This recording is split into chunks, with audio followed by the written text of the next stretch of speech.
Good evening, ladies and gentlemen.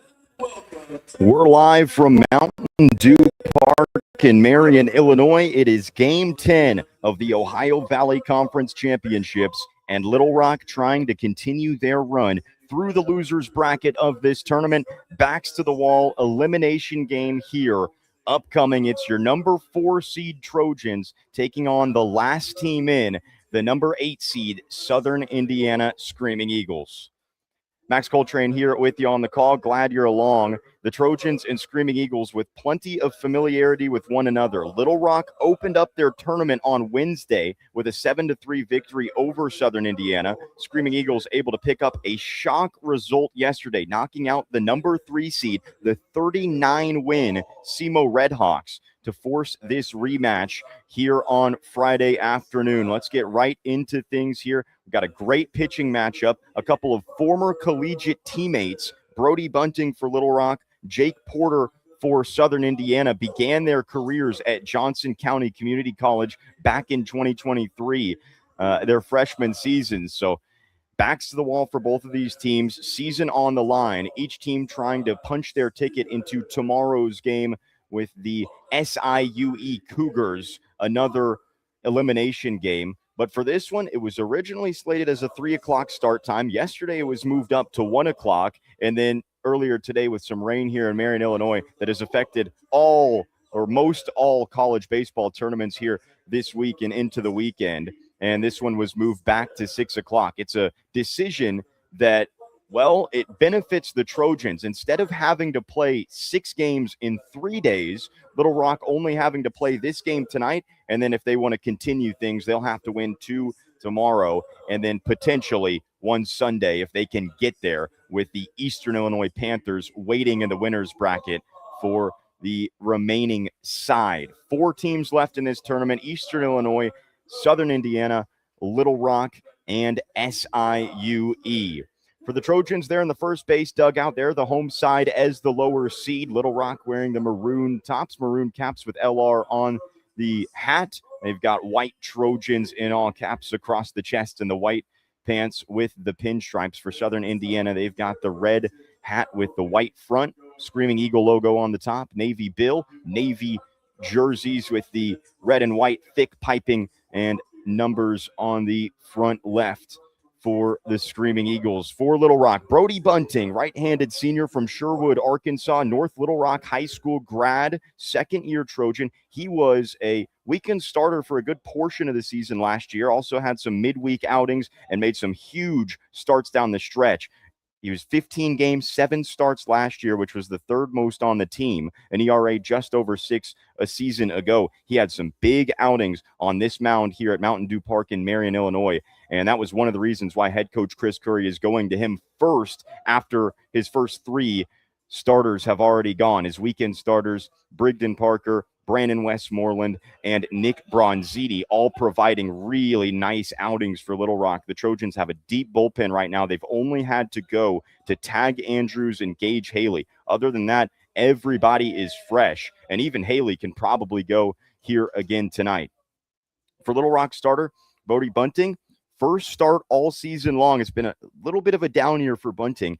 11 appearances, 10 innings pitched all season, 12 hits, 8 earned runs, 13 walks, and 10 strikeouts, an ERA at 7.2. The key for Bunting is going to be whether he's living in the strike zone early. He's got a fastball that he can pump up to 95, which is elite in this conference, and he's got a really nice slider as well that he can drop in there that comes in at the mid to upper 80s. So those will be the main 2 pieces for Bunting in terms of the pitches in his arsenal. For the visiting Southern Indiana Screaming Eagles, a left-hander, senior from Winterset, Iowa, Jake Porter, getting the start. It's his first year with the Screaming Eagles, 23rd appearance, 9th start. He has been their Tuesday starter all season long. A 3-1 record, an ERA just north of 8 in 38 innings of work. 48 hits, 35 earned runs, 20 walks to 31 strikeouts. And Porter has a fastball that'll sit 85 to 87,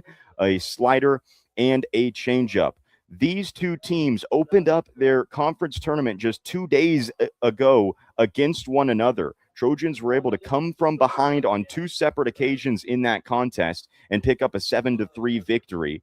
It was some crucial clutch hitting. It was Brandon Westmoreland who had the ball for the Trojans. He went 6 1/3 innings, gave up 3 earned runs in that start. And then it was Tag Andrews that shut the door, the redshirt freshman from Maumelle, who has just stolen all the storylines for Little Rock, rightfully so, here in Marion, Illinois. But for the Trojans, with the bats against the Screaming Eagles 2 days ago, Blake Simpson got him on the board. Nico Bombot helped out. And then it was Cooper Chaplin and Cade Smith, the Searcy native, who really put the game to bed in the latter stages. Cade Smith had the go-ahead 2 RBI single that gave Little Rock a 5-3 lead in the 8th inning of that contest. And then Cooper Chaplin with a 2 RBI triple into the right center field gap put things away at 7-3, where that game on Wednesday finished. After that, Little Rock lost a 1-run game against the top seed regular season champion SIUE Cougars, and then they were able to get back into the win column at 2-1 so far in this tournament. Both sides coming in 2-1. Elimination game here. Backs against the wall, and the Trojans have hit the field here at Mountain Dew Park. To familiarize the viewers here with the field dimensions, it is a huge park. Talking to head coach Chris Curry, he said he finds it very interesting, is the word that he used, that the Ohio Valley Conference, such an offensive league with so many top offenses, SIUE, Eastern, Little Rock, some great offenses in this league, lots of extra base pop everywhere. They come here to decide their conference tournament every season. A field that, with the wind blowing in, is playing absolutely ginormous. We've seen tons of 1-run games, low-scoring games all week long so far. 3 runs feels like 5. 5 runs feels like 8 out here. It is 320 down the line to left field, 335 down the line to right. Alleyways are 392 to left center, 375 to right center, 400 in center field. And it is the 3 square walls, no curved wall in the outfield. So the deepest point in left center is actually 412, and the deepest point in right is actually 402 when the center field wall meets the left and right field wall here in Marion, Illinois. Little Rock looking for a good outing out of Brody Bunting, his first start all season long. But again, you go back to those last year numbers. He made 15 appearances, 7 starts. He was 4-4 with a 6 ERA and 47 innings of work. And you look at his postseason outings, that's why he's on the hill here tonight. He had a 7-pitch 1-2-3 save against Eastern Illinois in the quarterfinals of this tournament here last year. And then the very next day, he started his first game in over 2 months on May the 23rd of last year. It was in the semifinal of his tournament against Lindenwood. He went 7 innings, gave up just 1 earned run, 5 hits, 2 walks, and 6 strikeouts. He threw 121 pitches in that start. That was really the premium start that he has given the Trojans in his 2 years back home in Little Rock. The North Little Rock High School graduate here on the mound taking his warm-up pitches. For the Trojans defensively, the Toronto native Blake Simpson's out in left. Searcy native Cade Smith is in center, and the 4th-year Trojan Ty Rhodes is out in right. Nolan Friend, one-time Baseball America Team of the Week selection, is at third base. Jerdy Lopez, the man from Santo Domingo in the Dominican Republic, is at short. Cooper Chaplin, the second-year Trojan who started all 61 games last year for Little Rock, is at second base. And last year's reigning Baton Rouge Regional MVP, Angel Cano, is at first base. Trey Hill, the man from Farmington, Arkansas, in the northwest part of the state, is behind the plate for Little Rock. Just about set here, left-handed hitting left fielder Hunter Miller digging in for the Screaming Eagles. And Brody Bunting out of the stretch, fires the first pitch on the ground right side. Long run for Cooper Chaplin into the 3-4 hole. He fires to first in time. 1 pitch, 1 out for Brody Bunting. A nice start for the first start all season for Little Rock's right-hander. Quick first out here. Important to settle in. It has been raining all day here in Marion, Illinois, just about. They were able to get in a morning game, SIUE and Eastern Illinois in the upper bracket. And Eastern Illinois was able to take that contest in a close one, a 10-inning affair before this very long rain delay. And a good sign for Bunting. He is sitting 92 on that fastball. You know that he can get it up to 94, 95 when he really pumps it. But good to see him sitting 92 with the heater here to open things up in this first inning. Kai Holiday, the hitter, he takes a fastball, 93, looked pretty good. Just off the plate, though, and the count evened up. Two-hole hitter for the Screaming Eagles, right-handed Kai Holiday, the graduate student out of Tupelo, Mississippi. Second-year Screaming Eagle. 277 hitter, 6 doubles, a homer, 20 RBIs, and 3 straight fastballs from Brody Bunting. He gets ahead 1-2. Outside corner with the heater. That has been the recipe. Little Rock with a first-year pitching coach, Evan Lee, former Arkansas Razorback, calling the pitches in the dugout on the first base side for the Trojans. Slider shown off there from Bunting. That one started off inside at the body of Holiday, and it broke to the inside corner, and Holiday fouls it down the right side. He earns himself another offering here, 1-2.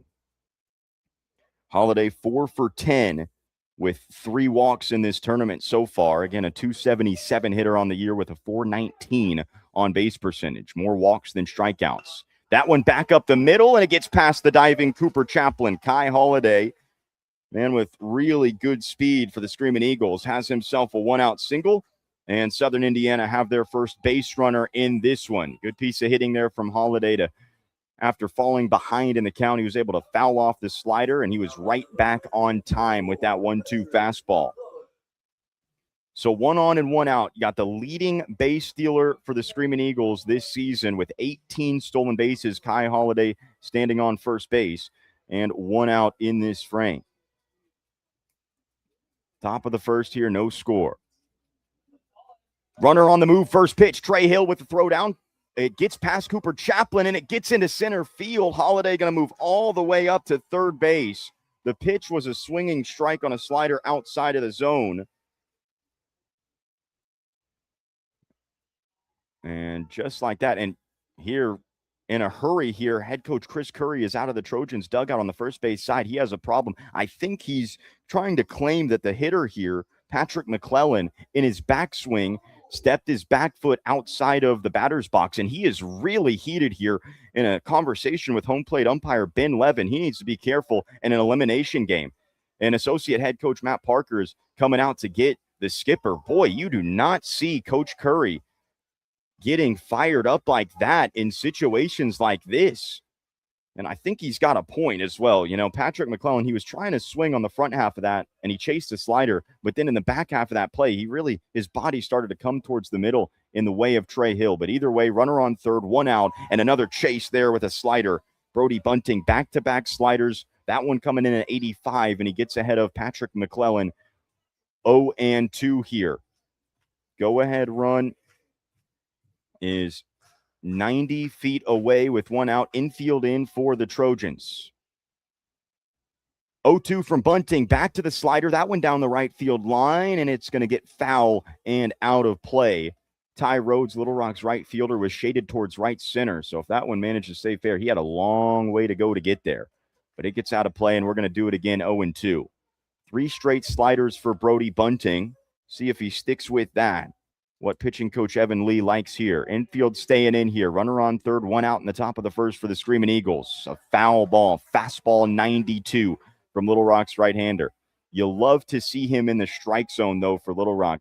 It has never been a question of stuff for Brody Bunting this season. The only reason that he has pitched only 10 innings this year and has kind of fallen out of favor in this pitching staff is because of his, at times, inability to command the zone. Swing and a miss on a 0-2 slider. He goes back to the breaking ball, and heavy dosage of the slide piece. He gets a massive K here for the second out in the top of the first. And that's going to bring up the cleanup man, Mikajo Wall, here for the Screaming Eagles. RBI spot here for Wall, the senior out of Marion, North Carolina. Right-handed catcher takes a strike there. Another slide piece from Bunting. 85 outside corner in this right-on-right matchup.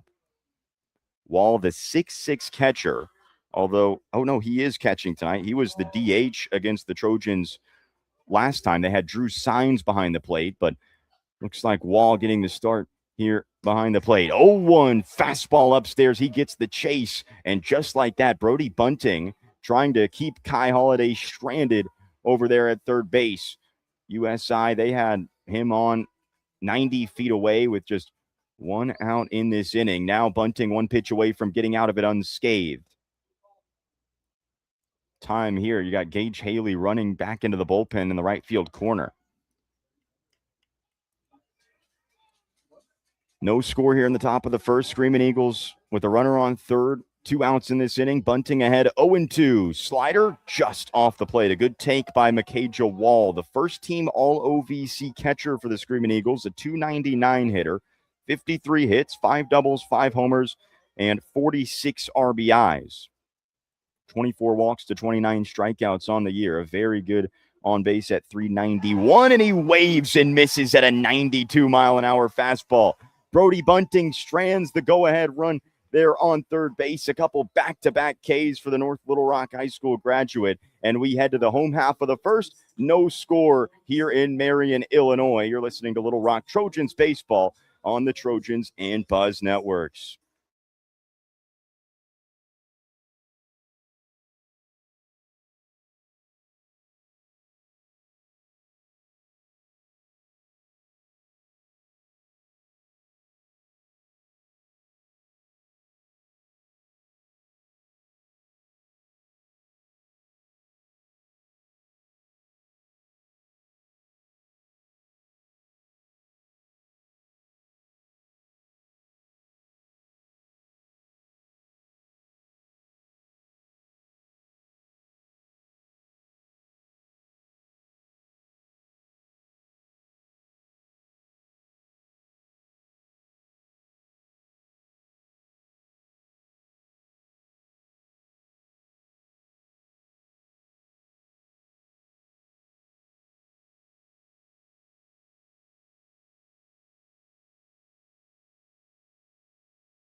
Back here inside Mountain Dew Park in Marion, Illinois. He's getting set for the home half of the first. No score between the Southern Indiana Screaming Eagles and your Little Rock Trojans. North Little Rock High School grad Brody Bunting able to pick up back-to-back strikeouts in a runner on third and 1 out situation as the Screaming Eagles strand a runner here. And now the left-hander starter working here on his warm-up pitches, Jake Porter, senior out of Winterset, Iowa. Teammates with Brody Bunting their first year of collegiate baseball back in 2023 with the Johnson County College squad up in Kansas. And interestingly enough, Southern Indiana, this might be a opener situation. They've already got somebody loosening up in their bullpen and tossing out there. Jacob Barrett, a right-hander. So we'll see how long the leash is here for their left-handed starter. Jordy Lopez digging in for Little Rock, right-handed hitting shortstop, who has started all games for Little Rock this season but one. The 5'8 shortstop junior out of Santo Domingo and the Dominican Republic.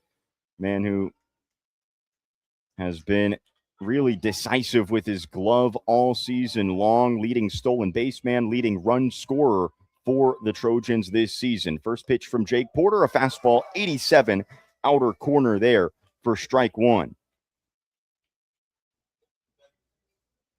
Lopez 3 for 12 with an RBI so far in this tournament. And he's going to take a slider there. That one breaks to the inside corner. Lopez quickly behind here, 0-2. 87 on the first pitch fastball from Jake Porter and 74 on that slider. It's 0-2 here. That one on the ground, high hop, one hop to third base. Parker Martin charging, and he fires to first in time to get Lopez. And there's one down here in the home half of the first. Porter's start gets underway in a nice fashion. And now Cade Smith digging in for the Trojans. Redshirt sophomore from Searcy. He was a Harding Academy standout two-sport star. He was the quarterback. A lot of people, a lot of high school football fans in Central Arkansas thought that Cade Smith was destined to be a Razorbacks quarterback. He was on magazine covers, all of the sorts, but after tearing his PCL in high school, in football. He said, I'm going to go the baseball route, and that was a good decision. He's been Little Rock's leading hitter all season long. 330 average, 72 hits, 14 doubles. And he swings at that 1-0 offering, and fouls it down the right side out of play. The count evened up. Smith leads Little Rock 26 multi-hit games this season in his 56 starts. He's the only Trojan to appear in all 58 games for head coach Chris Curry. Big gap up the middle, I should say, on the infield. 1-1 from the left-hander, and Cade Smith's going to find that gap over the head of the second baseman, Zion Stevens, out into center field. Holiday throws it back in. It's a one-out single for Cade Smith. And Little Rock center fielder gets himself aboard, the spark plug that they needed here in the home half of the first inning. 1 on and 1 out now for Nolan Friend, right-handed hitting third baseman for the Trojans, the junior out of small town of Kingman, Kansas, 2A Kingman High School, 3-sport star. He is started out his tournament 4 for 8 in his opening 8 plate appearances. Also has made a really nice double play at third. That one on the ground to second. It gets by Zion Stevens, the second baseman, booted it. It gets all the way into center field. Cade Smith going to go first to third. Throw comes into second. Stevens can't believe it. Boy, the body language. He's got the glove off. Oh, he's still frustrated. Stevens can't believe it. And boy, I can't either. That was a tailor-made 4-6-3 double play that would have ended the inning. Instead, it's an E4. And Smith able to advance over to third base. Little Rock all of a sudden have something brewing here in this first inning. Runners at the corners, 1 out in the first, and Blake Simpson digging in. Redshirt junior out of Toronto, Ontario, Canada.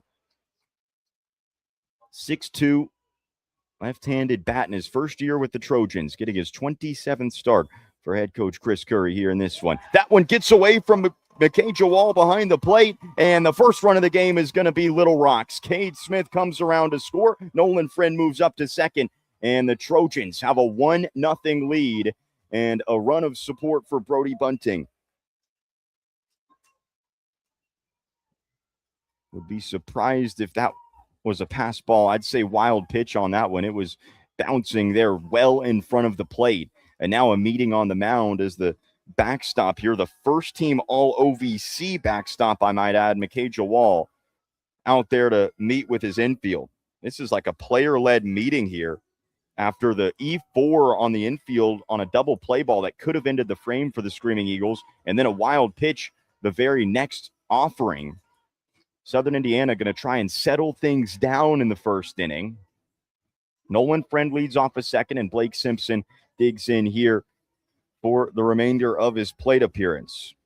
Simpson, a .313 hitter this year, 7 doubles, 2 homers, 17 RBIs in this left-on-left matchup here against Jake Porter. Slight shift on the infield towards the right side. The 1-0, that one gets away from McKay Jawal again.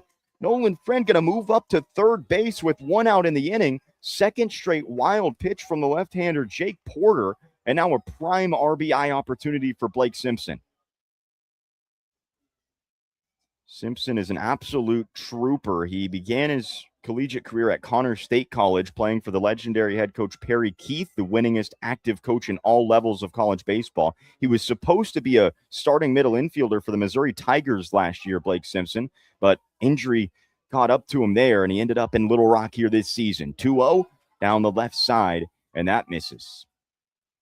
I tell you, injury, it almost got Blake Simpson this season as well. He suffered an ankle injury just before the year, had to go through a minor surgery, was able to work his way back. He's still playing through pain, but he has proved impactful despite all of that. On the ground, left side, it goes to the shortstop, Clayton Slack. This is going to bring a run home, and Simpson out at first base, but a quality at bat for Blake Simpson and an RBI, and Little Rock have a 2-0 lead here in the home half of the first. That is huge in these elimination games to try and alleviate a little bit of this pressure, and just as well to support your starting pitcher here, Brody Bunting, who will try his best to go deep into this outing. Friend coming around to score on the play. RBI for Blake Simpson. He's up to 18 on the year, and now An always frightening right-handed bat, Angel Cano digging in. That one 2 hops to short. Clayton Slack stays down on it. His throw to first base in time. But so Southern Indiana able to get out of things, but the Trojans able to pick up 2 runs on 1 hit. They leave nobody on base, and we head to the second inning. Your Little Rock Trojans on top, 2-0.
Back here from Mountain Dew Park in Marion, Illinois, the home of the Thrillville Thrillbillies, the Collegiate Woodbat Summer League team, and it's Day 4, Game 10 of the Ohio Valley Conference Tournament here from the losers bracket side, an elimination game between your Trojans and the Southern Indiana Screaming Eagles. Little Rock jumping on the board with 2 runs in the home half of the first.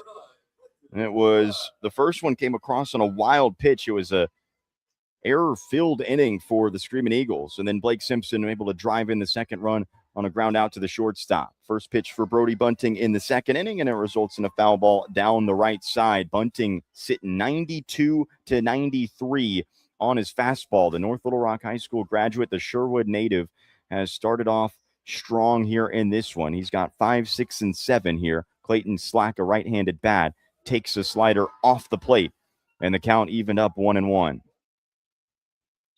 Slack, a senior from Viroqua, Wisconsin.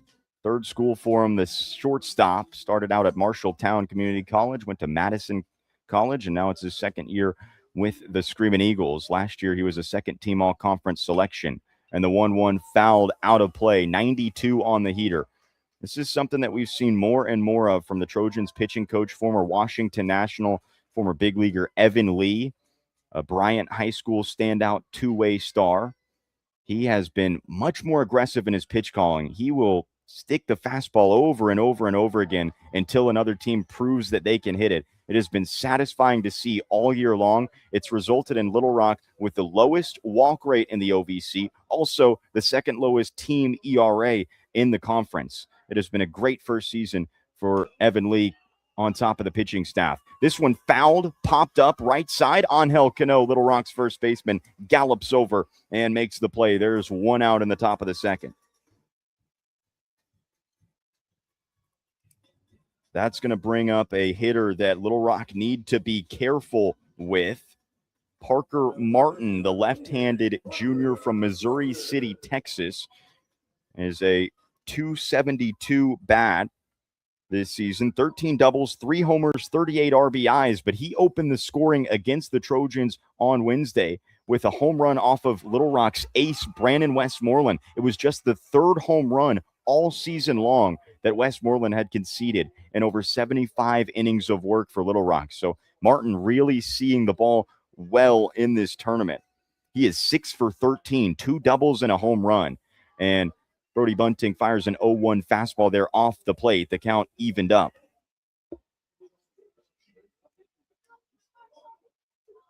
1-1 here to Parker Martin. Top of the second. Trojans up 2. Nobody on base and no shift defensively for Little Rock. Slider there on 1-1, and it breaks inside and low. Back foot slider and a good take by the left-handed hitting Parker Martin. Mentioned second team All-OVC last year. He was a .341 hitter a season ago. He's dropped that down a little bit, but he has proved impactful in this tournament. He gets a 2-1 fastball outer half, and he fouls 91 down the left side and out of play.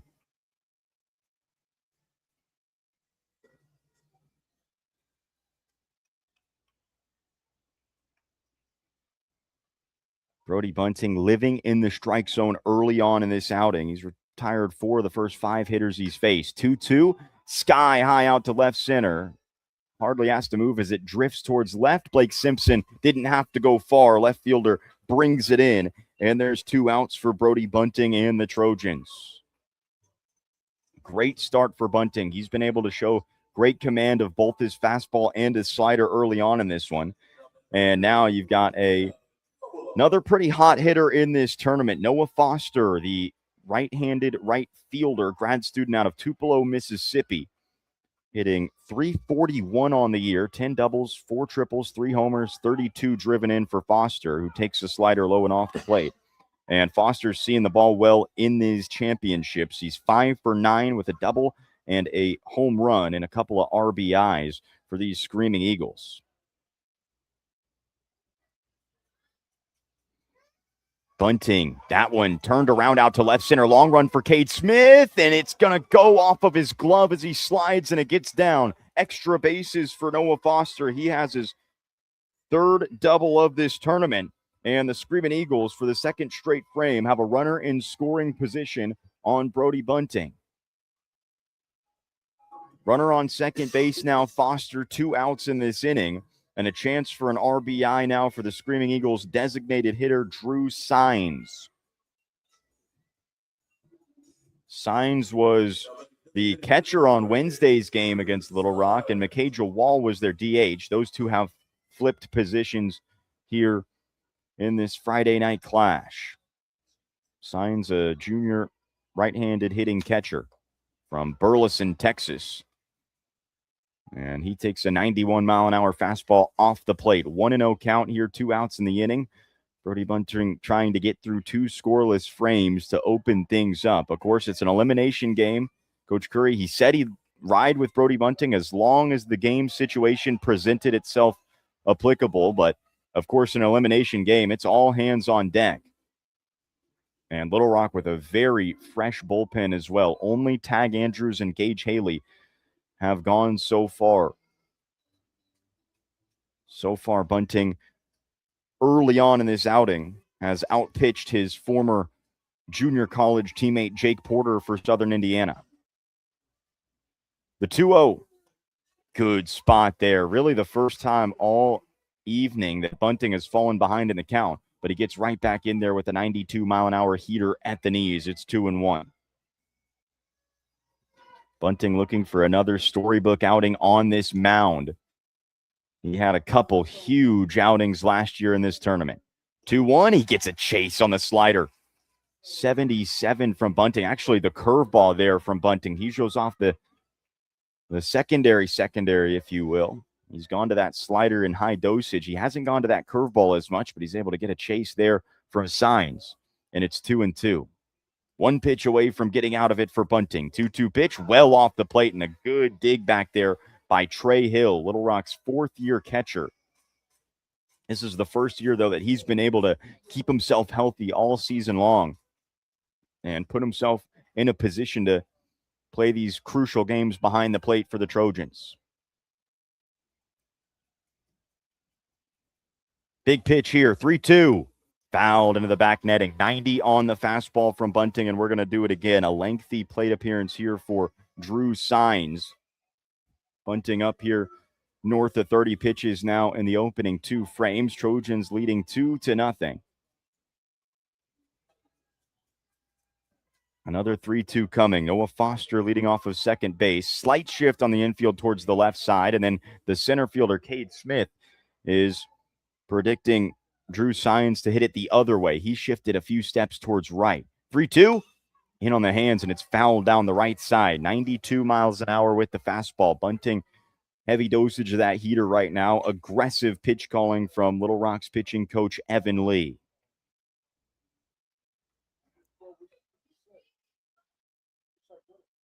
Bunting gets the call from the PitchCom device from his pitching coach. He's ready out of the stretch here. Comes set for a 3-2. Slider off the plate and a good take there by Science. It's the first free pass issued by Brody Bunting. And Southern Indiana has something brewing here in the top of the second. They've got first and second on and 2 outs in this frame. And an RBI opportunity for their 9-hole hitter, their second baseman, right-handed hitting Zion Stevens. Junior out of Missouri City, Texas, former Abilene Christian player. Of course, ACU, they're going to be in the UAC, Little Rock's conference, starting in just over a month or so when Little Rock will leave the OVC and join the United Athletic Conference. Bunting, first pitch slider, 81, outside corner, strike 1.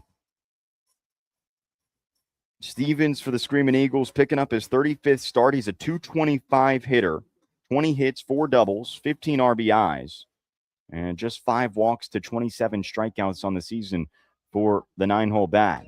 Stevens fouls that one off. And I'm sure that this is a hitter who has a fire lit underneath him right now. The man who made that error in the bottom half of the first on a ball that was grounded to him at second base, what could have and probably should have been a inning-ending double play, instead set the table for Little Rock to plate the game's first 2 runs. Bunting ahead now, 0-2. Slider foul down the right side, out of the park, and we're going to do it again.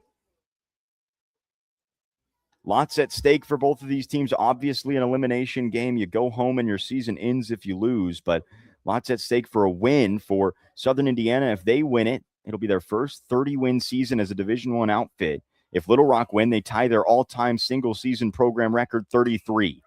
Pop to the right side. It was a fastball, and Zion Stevens seeing a lot of pitches from Brody Bunting. Another foul ball, and it'll stay 0-2. Little Rock set that program best mark of 33 wins twice, once in 1990, once in 2000. Little Rock, 32 wins on the season now. It's their third 30-win year, and the last 4 seasons under their hometown skipper, head coach Chris Curry. Stevens ready, the 0-2. Runners break. Throw goes to third, and it's in plenty of time. Nolan Friend applies the tag. Screaming Eagles getting aggressive with 2 on and 2 out, an 0-2 count. They sent both runners, and Trey Hill made them pay. Trojans get out of the jam. Southern Indiana strands 2 after 1 hit in the inning, and we'll head to the home half of the second. Trojans 2, Screaming Eagles nothing.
Back here from Mountain Dew Park in Marion, Illinois, the host site of the Ohio Valley Conference Championships through 2029. Your Little Rock Trojans on top of the Southern Indiana Screaming Eagles, 2-0, headed to the home half of the second. Trojans going to bring 6, 7, and 8 to the plate. Nico Bamba, Ty Rhodes, and Trey Hill due up for Little Rock. backs against the wall in an elimination game here in the OVC championships. First pitch to Nico Bamba. That's in there for a strike. A really confuzzled look there on the face of Bamba. Kind of a half look back to the home plate umpire on a changeup there that looked like it might have been upstairs, but he takes it around the letters for strike one. Second offering to Bamba. Breaking pitch. Slider low. 1-1, pardon, to Little Rock's designated hitter. 307 average for Bamba, 11 doubles, 3 homers, 21 RBIs for the grad student from Euless, Texas. And he takes that 1-1 downstairs. 2-1 count to a dangerous bat. Nico Bamba with 25 Little Rock home runs in his career, tied for the third most in program history. Left-hander Jake Porter, the starter, still working. Out of the windup, his 2-1. Bamba fouls it into the front foot there. He usually wears a guard. He doesn't have it on his shin, and now he's going to take his time here walking around, making sure he can put some weight on that left foot. He looks to be all right and ready for a 2-2. Third-year Trojan Nico Bamba, a 2-time All-OVC first-team selection. That was back in 2023 and 2024. He's 1 year removed from his Little Rock, or from the rest of his Little Rock career. 2-2, backdoor slider. Looked pretty good, but Bamba able to take it for a ball. Screaming Eagles, I think they thought they had Bamba rung up there to begin the home half of this second inning.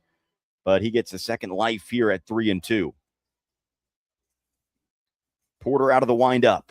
Fastball on the ground left side, backhanded sliding play from Clayton Slack. His throw to first, picked out there by Patrick McClellan. Really nice play on both sides of the infield for Southern Indiana as they're able to rob Bamba of a leadoff single. And he is sat down to begin this home half of the second inning. Nice defensive play there from the Screaming Eagles, who opened this game in the first inning looking a little bit weary defensively. A few wild pitches on Mikaja Wall and then Zion Stevens' error at second base. But a nice play there by the shortstop Clayton Slack. And now one out for Ty Rhodes. Left-handed bat has himself a single out into right center. And big gaps here. Rhodes might try and stretch it. Big turn, but he heads back to first. Settles for the one-out base knock. The man with the third most hits in Little Rock program history, the fourth-year Trojan out of Jonesboro, Ty Rhodes, has his 224th career base knock in his Little Rock campaign, and now he's on first base with one out for Trey Hill, another fourth-year Trojan. Hill, a senior out of Farmington, Arkansas, just outside of Fayetteville, getting his 24th start for head coach Chris Curry here this year. First pitch to Hill, that misses low and off the plate. Hill is 1 for 9 in this tournament with a hit by pitch and a couple runs scored. He had a huge play to get Little Rock out of a jam. He gunned that runner down at third base in the top half of this inning to alleviate some pressure and get Little Rock back in their dugout. Really surprising decision, honestly, by the Screaming Eagles to steal. They had 2 on and 2 out. And their 9-hole hitter, Zion Stevens, to the plate. And it is in the scouting report that the Screaming Eagles like to steal. They have 100 team stolen bases coming into this tournament. That was one of the top numbers in the Ohio Valley Conference. I believe it was first in the OVC. So they do like to try and make things happen on the base paths. As the 1-1 Hill swings and misses at an 88-mile-an-hour fastball, he's behind 1-2. But still, no matter how much of a running team you are, normally in a situation like that, I mean, the golden rule per se, you never get that final out at third base, but that's what the Screaming Eagles did in the top of the second. 1-2, that misses downstairs. Ty Rhodes going to try and get up to second base, and he slides in safely. Great dirt ball read from Ty Rhodes. And he gets himself into scoring position here with just one out.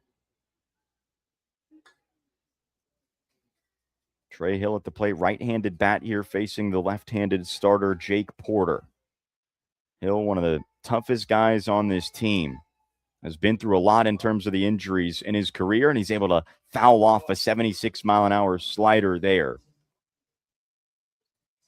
Hill's been tough all his life. He grew up on the family farm out there in Farmington, waking up at the crack of dawn, herding cattle from a young age. He's got an opportunity to extend this Little Rock lead in the bottom of the second. He hits one out to center as it drifts towards right center. Kai Holiday gets over there, and the center fielder makes the play for the second out of the inning. Nice lengthy plate appearance for Trey Hill, able to work some pitches, but he is retired, and now Ty Rhodes remains at second with 2 outs in the home half of the 8th. And in steps the man who started every game last year for Little Rock, the left-handed hitting second baseman out of Jackson, Mississippi, the senior Cooper Chaplin, getting his first trip to the plate in this one.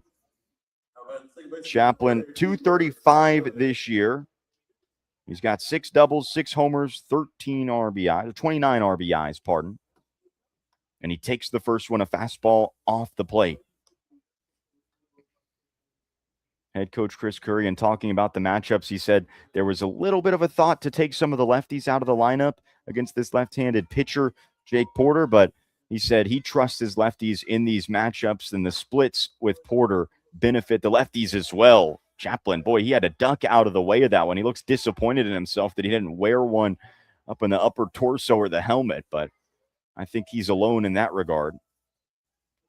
Chaplin in this tournament, 4 for 9, a triple and a couple RBIs. That was all on one swing.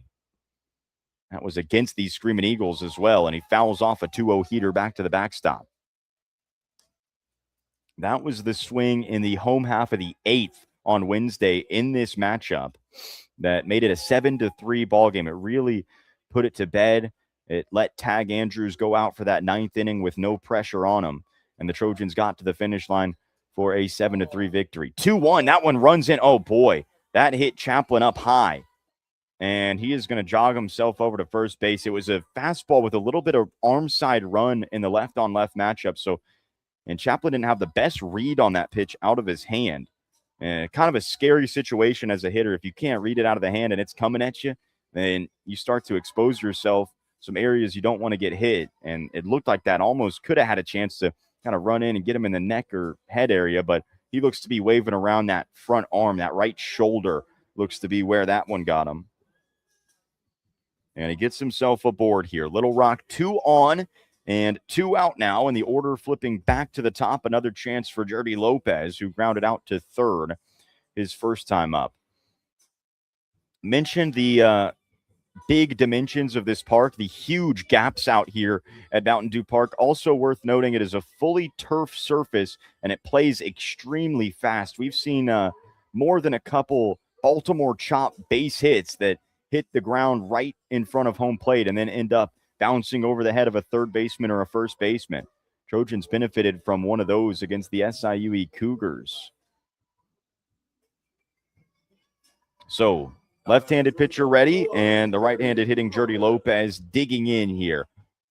2 on, Ty Rhodes on second, Cooper Chaplin on first. Trojans leading 2-0 in the home half of the second, and an RBI spot for Jordy Lopez.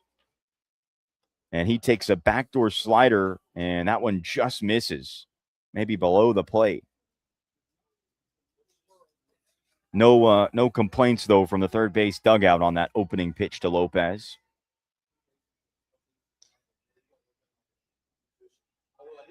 1-0 to Jordy. He grounds it to short, going the short way over to second. Boy, Cooper Chaplin made that a close force out over there. But it is the third out of the inning. Trojans get 1 hit. They strand 2. They don't plate anyone. And we head to the third. Little Rock up 2-0 on Southern Indiana.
Back here inside Mountain Dew Park in Marion, Illinois, your Little Rock Trojans are on top of Southern Indiana 2-0 here as we head to the top of the third. Brody Bunting, the North Little Rock High School grad, on the hill for the Trojans, and he's gone 2 scoreless so far. He's been able to dance out of a couple jams. There was runner on third and 1 out for Southern Indiana in the first inning. Bunting was able to get 2 back-to-back swinging strikeouts on the 3 and 4 hitters in the Southern Indiana order. And then last frame, Screaming Eagles had 2 on and 2 out, and they double stole in an 0-2 count. And Trey Hill, Little Rock's backstop, able to gun down that lead runner, Noah Foster, at third. So 9-1-2 for Southern Indiana. Zion Stevens takes the first one off the plate for ball 1. Stevens, a .225 hitter, 4 doubles, 15 RBIs on the year. Stevens is 2 for 7 with a triple and an RBI so far in this tournament. He came to the plate, saw a few pitches from Bunting, but then, of course, the caught stealing ended that inning. So he's back up here. And that's an indecisive check swing for strike 1 as he can't hold up the hands. And Bunting gets ahead, or evens up the count, I should say, with a 90-mile-an-hour fastball. Bunting's been living 90 to 93 with that heater. He's been pumping it for strikes so far, and the slider has been great as well, coming in about 85. That was the pitch there. Lopez, shortstop, fires the first in time to get Stevens over there. A nice play by the Trojans shortstop before the order flips back to the top for the Screaming Eagles. Hunter Miller is the hitter. Left-handed bat grounded out to second his first time up. Jordy Lopez, he's made it look easy all year long for Little Rock at the shortstop position. The Trojans, there was, it was a little bit of a worry in the offseason, right? They graduated Alex Seguin last year, a national collegiate finalist for the Gold Glove position at the shortstop position. And he, when he went, Little Rock were a little bit worried they weren't going to have that same defensive structure, but Jordy Lopez has been flying around all year over there making great plays, and he made a pretty routine one there for out number 1. Back to the top here, Miller takes ball 1 low and inside, a 1-0 count to the leadoff man in this Screaming Eagles lineup. Bunting's 1-0 offering, a slider 82, drops it in on the inside corner at the knees, and it's 1-1 to Hunter Miller, the senior left fielder out of Fort Pierce, Florida, in his second year at Southern Indiana. Bunting's 1-1 on the ground to second. 2 high hops for Cooper Chaplin. He fires to first in time. A couple of quick ground outs in the third inning. Brody Bunting rolling along here. And he gets ahead of the Screaming Eagles with 2 quick outs. And now Kai Holiday digs in with nobody on base. Holiday accounting for one of the Screaming Eagles' 2 hits first time through the order. He was able to steal second. A throw got into center field. He was the runner that was on third base for Southern Indiana with 1 out in the inning before Bunting struck out the next 2 hitters he faced. First pitch slider, 81, and that one misses above the zone here to Kai Holiday, grad student out of Tupelo, Mississippi. Bunting here out of the stretch. Little Rock's right-hander fires a fastball. That misses upstairs at 90, and it's quickly 2-0 here to the Lenore Ryan transfer and last year's first-team All-OVC selection, Kai Holiday. Holiday, actually, he's the center fielder for the Screaming Eagles. He grew up alongside the USI's right fielder, Noah Foster, together out in Tupelo. 2-0 pitch there from Bunting, and one of the first 3-ball counts we've seen from him. He falls behind 3-0 here on Holiday. Never a guy you want to put on base. He is the leading base stealer for the Screaming Eagles with 18 this season. And he's 1 pitch away from getting himself to first base. 3-0 pitch, that just missed. Looking for that outside corner and just off the plate. So second walk issued by Brody Bunting so far in this outing, and that's going to bring about a brisk jog from Little Rock's pitching coach, Evan Lee, to go and try and calm down his right-hander.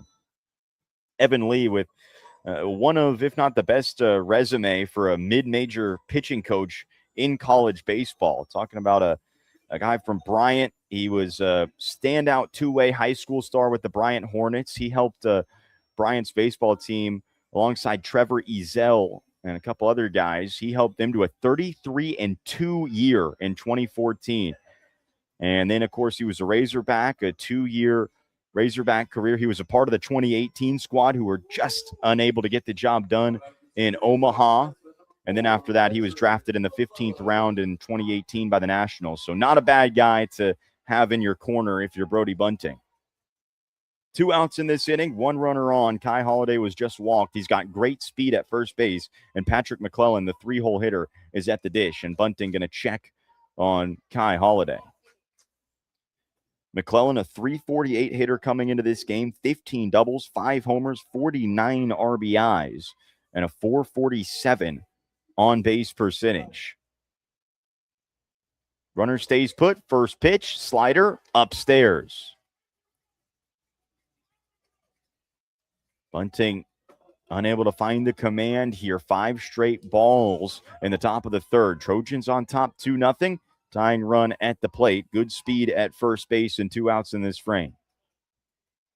Bunting going to check over there on Kai Holiday once again.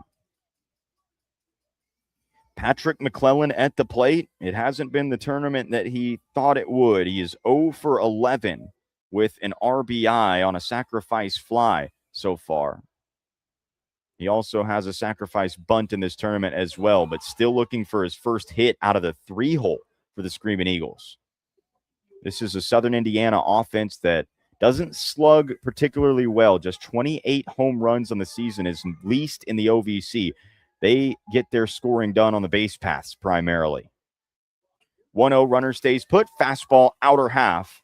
And Brody Bunting ends his brief stint outside of the strike zone with a strike after 5 balls, and it's 1-1.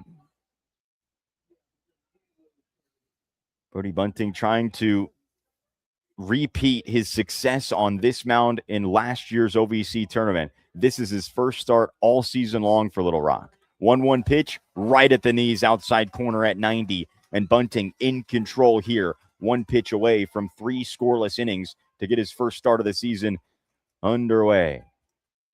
2 hits for either side. Little Rock getting both of their runs across in the home half of the first with some help from the Screaming Eagles in that frame. That one to the right side. It's through for a base hit out to right field. Kai Holiday going to go. Oh, it gets away from Ty Rhodes. Kai Holiday is going to come around and he's going to score. Throw comes to second. Cut off to third. Nolan Friend picks it, applies the tag. Not in time. Patrick McClellan safe at third base. That is the second error in the last 2 games that we've seen from Ty Rhodes out in right field. Tough spot there.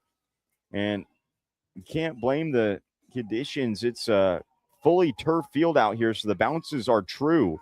Rhodes there just thinking about the throw to third base there before he had the ball in his mitt.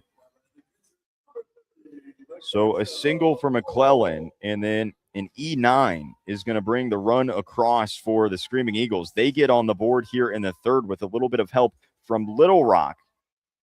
And now it's a 2-1 Trojan lead, tying run 90 feet away, 2 outs for Makaja Wall. First pitch to Wall, slider 82 at the knees for strike 1. Wall, the first team all OVC catcher, a 299 hitter, 5 doubles, 5 homers, 46 RBIs on the year. He struck out swinging against Bunting his first time, and he's quickly behind 0-2 here. Bunting with a really nice sequence. He went slider that kind of stood up Makaja Wall for the first pitch, and then he went fastball outside corner as far away from the right-handed bat as he could get while staying in the strike zone. 0-2. Slider, he froze him for strike 3. Brody Bunting strands the tying run at third base. He picks up his 3rd strikeout tonight. Little Rock, they let 1 run across on an error in the outfield, but the Trojans take a lead into the home half of the third. Little Rock 2, Southern Indiana 1.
Back here from Mountain Dew Park in Marion, Illinois. Little Rock leading things 2-1 now as we head to the home half of the third. Southern Indiana getting on the board in the top half of this inning. They're getting some help from the Trojans' right fielder, Ty Rhodes, who couldn't corral a bouncing ball out there. It went all the way to the wall, and the Screaming Eagles plated their first run with Kai Holiday. Little Rock going to bring up 2, 3, 4 in this inning. Cade Smith, Nolan Friend, and Blake Simpson due up for your Trojans. A new arm out there already for the Screaming Eagles. Obviously, it's an elimination game for both of these teams, so we expect to see quite a few arms from either side in a tight contest. And the new arm out there for the Screaming Eagles is the right-handed junior from Maynardville, Tennessee, 6'2", Evan Hansen, former Volunteer State Community College player, also a former Division II arm at King College. 20th appearance of the season. 3 of those were starts. 2-2, 7.52 ERA in 26 1/3 innings. 31 hits, 22 earned runs. He's walked 13, and he struck out 12 for the right-hander Evan Hansen, now on the hill for Southern Indiana. And this is his first appearance here in the OVC tournament.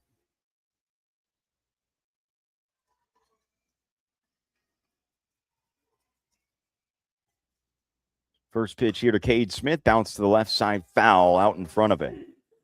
Trojans opened up their tournament with a victory over these Screaming Eagles, and then they dropped their second game in the winner's bracket to the number 1 seed SIUE Cougars. Dropped that game 4-3, a one-run contest and a close affair. Hansen's 0-1 to Cade Smith. That misses down low. Boy, that missed Mikaja Wall completely. The backstop couldn't corral that, and it got a whole lot of the home plate umpire, Ben Levin. And it's 1-1 now to Cade Smith. Mikaja Wall, the only honoree for the Screaming Eagles this year in terms of OVC selections. He was a first-team All-OVC catcher, but he struggled back there a little bit tonight on the wild pitches and things of that nature. There's already been 2 wild pitches. That's how Little Rock got on the board here in the first inning. And then he failed to protect the umpire there. And now it's a 2-1 count. Last one was way upstairs from Evan Hansen. Little Rock's leading hitter, Cade Smith, leading off this third. Slider just upstairs, 80 miles an hour on that one. And now a 3-1 count here to the first-year Trojan out of Searcy, Cade Smith.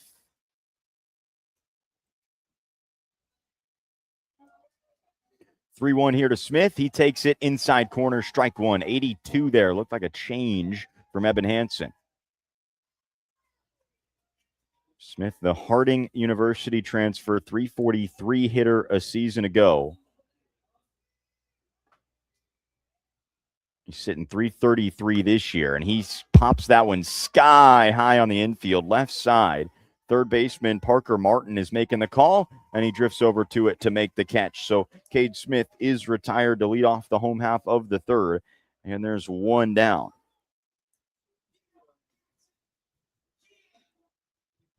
In steps Nolan Friend now for Little Rock. He grounded that ball to second base his first time up. That looked like it was going to be an inning-ending double play. It ended up getting under the glove of Zion Stevens on the E4.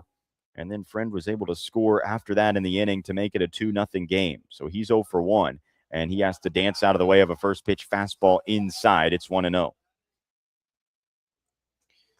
Nolan Friend, a second-team All-OVC selection this year in his first year at the Division I level.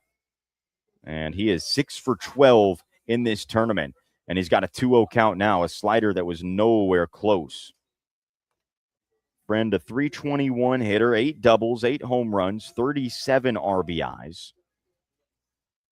And he's also one of the 15 toughest hitters to strike out in all of Division I baseball this year. He is a pretty surefire choice to put the ball in play. He's got a 3-0 count here. Friend played a couple seasons at Cloud County Community College. 284 hitter there, 116 RBIs and 120 starts in his first 2 seasons at the junior college level. 3-0 here from Evan Hansen. That's downstairs. A 4-pitch walk here issued to Nolan Friend, and so he gets aboard again. There's 1 on and 1 out in this inning. now for Blake Simpson digging in for Little Rock. Simpson, another experienced collegiate player, another first-year Trojan on this roster. Junior out of Toronto.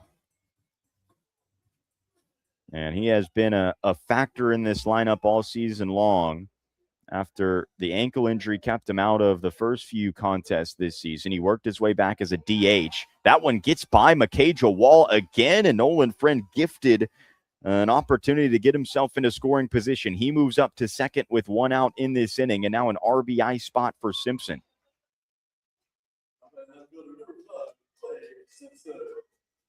Simpson actually ran into his mom at the hotel a couple nights ago. She surprised him. Came down all the way from Toronto. Hadn't seen him in 5 months. Came down for the tournament. 1-0 to Simpson. Misses downstairs, 82 on an off-speed pitch. Boy, Evan Hansen, the right-hander for the Screaming Eagles. It has been far and few between with the fastballs from the right-hander. He has really danced around these hitters, and all of a sudden the pitching coach is going to come out here for the Screaming Eagles to have a chat with the right-hander. Pitching coach for USI is Derek Beasley, a former 30th round draft pick by the Oakland Athletics back in 2014. Big opportunity for Little Rock to advance things and try and create more of a cushion. They got off to the 2-0 start in the first, and then Southern Indiana got one back in the top half of the inning. Little Rock trying to respond and reestablish a multi-run advantage. It is Little Rock's 12th year under their skipper, the hometown product, Chris Curry, who was a 4-time draft pick himself. Once the first time out of Conway High School, drafted in the 36th round by the Giants. He declined, went to Meridian Community College, where he was drafted twice by the Detroit Tigers. He declined both of those invitations to join pro ball because he wanted to play for the legendary Ron Polk at Mississippi State, where he led all SEC catchers in fielding percentage in 1999 before eventually accepting his pro ball offer and a 9th-round pick by the Cubs. Big, deep drive out from Blake Simpson. It's carrying, and it's off the wall. Nolan Friend's going to come around and score from second base. Throw comes into second. Blake Simpson, RBI double, and it's a 3-1 Trojan lead.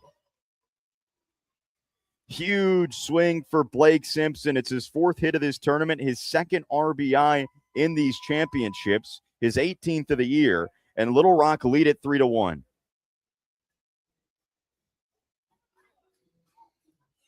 What a big impact that he has been this season for the Trojans, the first-year left fielder. And pitching change now. The skipper, Chris Ramirez, is out to grab the ball from Evan Hansen. The string is going to be short all night long with both teams facing their season ending with a loss. And so Ramirez is going to grab the ball, and we are going to see a new pitcher here. Little Rock have a runner on second, one out in the home half of the third. Trojans up 3-1. We'll be right back.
Back here inside Mountain Dew Park in Marion, Illinois. Call to the bullpen here for Southern Indiana. Already the third arm for the Screaming Eagles in this one, as we are got one out in the home half of the third. Trojans with a runner on second base. That's Blake Simpson after he just drove in a run on an RBI double. Angel Cano digging in here for the Trojans.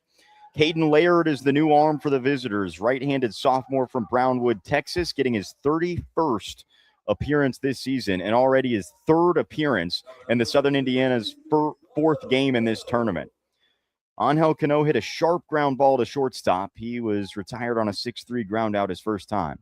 First pitch on the ground to short. This one off the hands. Charging his slack, he fires to first in time to get Cano for the second out in this frame. One pitch, one out, and Angel Cano is 0 for 2. Perfect start for the bullpen outing of Caden Laird, as he's able to retire last year's Baton Rouge Regional MVP. Number 17, Nico Bamba. And now it's Nico Bamba, the two-time All-OVC first-team selection, with an RBI opportunity here. 11 doubles, 3 homers, 21 driven in on his season, and he takes a first pitch slider at 81 in there for a strike. Bamba was forced to miss about 5 or 8 games or so throughout the middle of the season. It was in the end of February, early March, as he fouls off the 0-1 out of play. He was hit by a pitch on his left wrist at Missouri State. X-rays came back negative. It was nothing major, but it kept him out for about a week or two. And that's never a guy you want out of your lineup for Little Rock. 305 hitter this season. He's got a career average well north of 300. He hit 357 in his first 2 seasons. That ball down the right side. It gets through out to right field. It's a base hit, and it's going to bring Blake Simpson home. Little Rock lead at 4-1, an RBI single for Nico Bamba, and the Trojans with a 3-run lead here in the third. A big-time swing in the career of Nico Bamba. Just a career of big swings for him. The grad student out of Euless, Texas, Bamba. He's done so much for this program, but he was not a part of the Trojans for their last year's run to the Baton Rouge Regional. You know that he wants to get there and have some fun there in the summer this year. Ty Rhodes takes the first pitch slider that misses low. Trojans already 2 runs across in this inning, and now an opportunity for the fourth-year Trojan out of Jonesboro, Arkansas, to prove impactful here in the home half of the third. 4-1 Little Rock lead. Bamba leading off the first 2 outs, and now a 2-0 count, 89 off the plate. Ty Rhodes for Little Rock, top 5 in program history in at-bats, hits, doubles, RBIs, runs, total bases, and games played. 2-0 to Rhodes, fouled into the back netting. Rhodes was an all-freshman team selection back in 2023. Surprisingly, that's the only OVC honor that he's been awarded. Last year, he was terrific. 60 starts, 299 average, 13 doubles, 9 homers, and 44 RBIs for Rhodes a season ago, but no recognition from the league. Slider fouled into the back net, and it's 2-2. And this year for Rhodes, he's right there in that same kind of situation, 281 hitter. 15 doubles, team lead there, 3 homers, 19 RBIs. He was really clutch for Little Rock down the stretch this time of the year last season. 2-2. He holds the hands back. Boy, Rhodes wanted to pull the trigger on an outside fastball, but he's able to lay off of it and work the count full.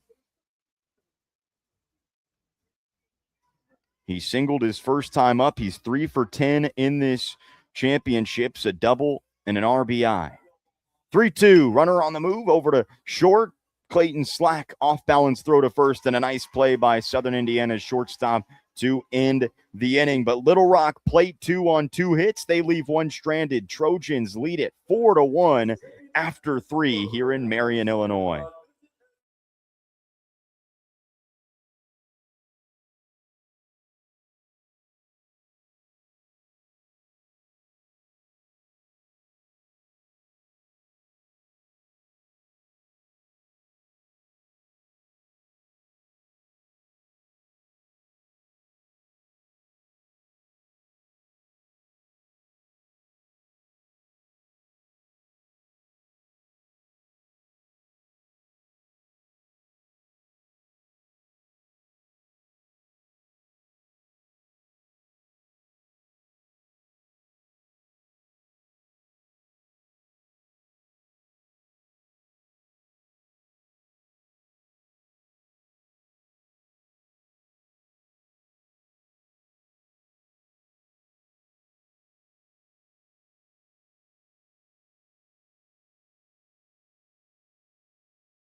Back here inside Mountain Dew Park in Marion, Illinois, your Little Rock Trojans on top of the Southern Indiana Screaming Eagles, 4-1 here in an elimination game.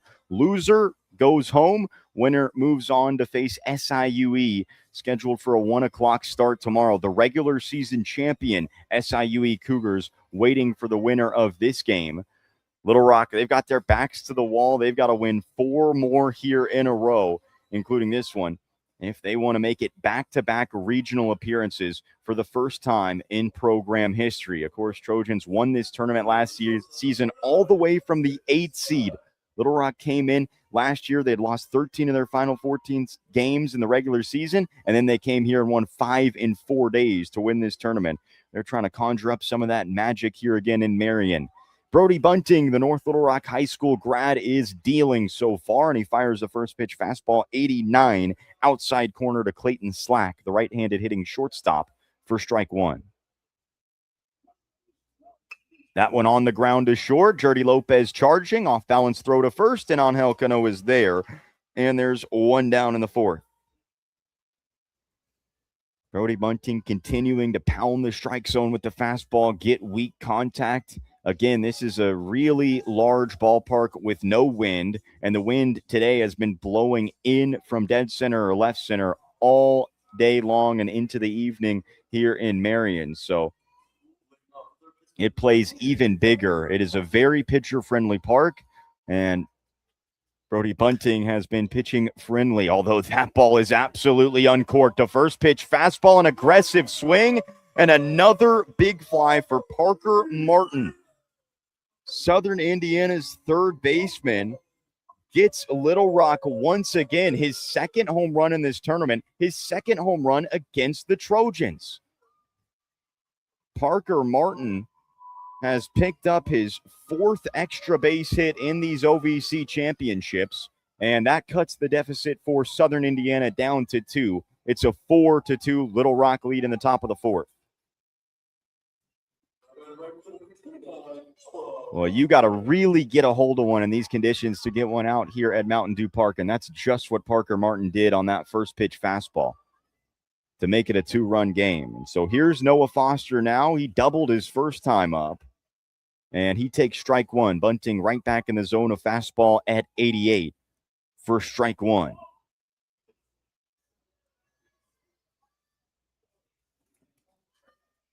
Bunting slider on 0-1, grounded, 2 high hops for Lopez. He fires to first, and oh, what a pick at first base by Angel Cano. That is just a terrific play on both ends. Mentioned how high the hops are on this turf, so infielders know they've got to get rid of it in a hurry. Lopez's throw was low, but Cano was right there.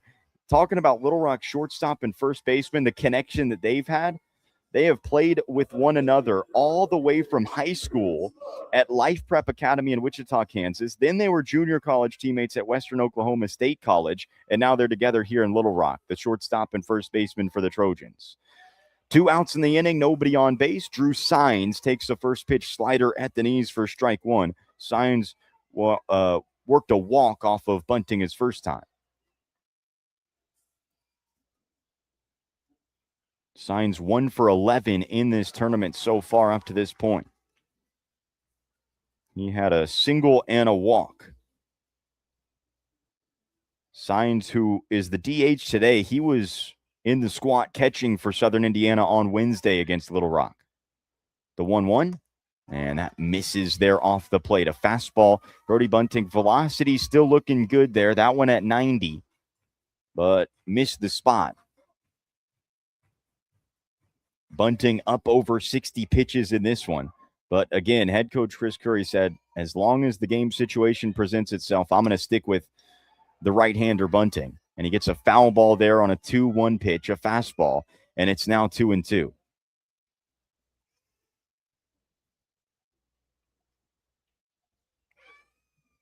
Signs a .266 bat, 5 doubles, 2 homers, 25 RBIs.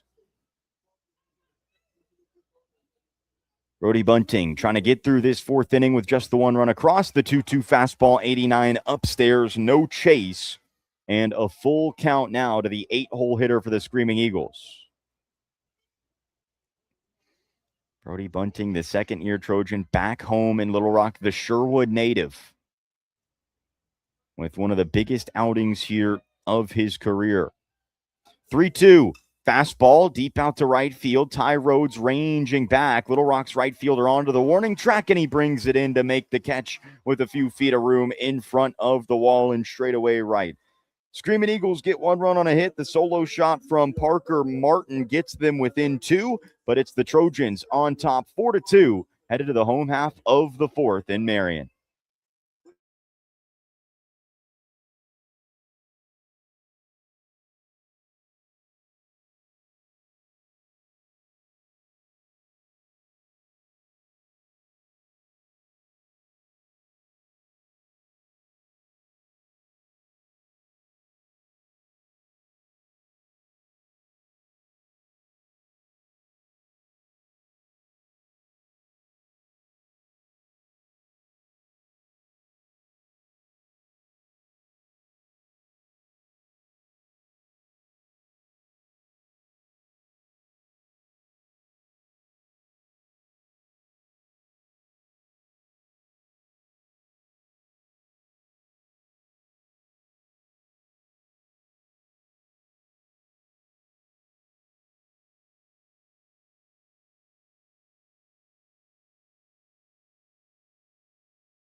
Back here inside of Mountain Dew Park in Marion, Illinois, your Little Rock Trojans on top of the Southern Indiana Screaming Eagles 4-2, headed in the home half of the fourth inning. Little Rock picking up 2 runs in the first and then a couple in the third, as they're able to reestablish the 2-run lead. They're up by as many as 3. Southern Indiana in the top half of this inning with a solo shot from the red-hot right-handed bat of Parker Martin. And now Southern Indiana going with a new arm. Right-hander out of the junior, out of Grabo, Puerto Rico. 6'2 right-hander Abdriel Figueroa. Figueroa is going to get his 19th appearance. 9 of his 18 appearances this year have been starts. One of those was against the Trojans. He's got a 3-4 record, a 7.77 ERA, and 46 1/3 innings of work. He has given up 54 hits, 40 earned runs, 28 walks, and 33 strikeouts for Abdriel Figueroa, right-hander, and he's got a kind of a wonky arm slot. He'll come across at about a 3/4 angle, about a 2 o'clock release, I'd say. And his start against Little Rock came back on March the 27th. He got hit around a little bit. Trey Hill fouls the first one he sees off. Figueroa against Little Rock on March the 27th started and went 4 innings, gave up 8 hits, 5 earned runs, 3 walks, and 3 strikeouts. And Trey Hill leading things off for Little Rock behind 0-1. Figueroa's offering. That's inside. Boy, that was right at the head of Trey Hill if he didn't dance out of the way of 90.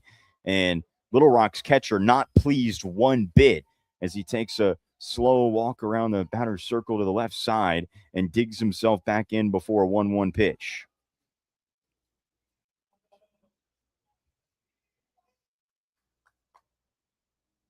1-1 pitch, and Hill behind the outside corner fastball at 90 there with a swing, and it's 1-2. Hill, he's already been plunked once in this tournament when he squared around a bunt. It was against the Screaming Eagles 2 nights ago. He was hit in the right ring and pinky finger. Figueroa ready, his 1-2. Goes back to the heater, 91. He misses low and outside. Trey Hill looking to get on base here. The leadoff man in this fourth inning for Little Rock up 2.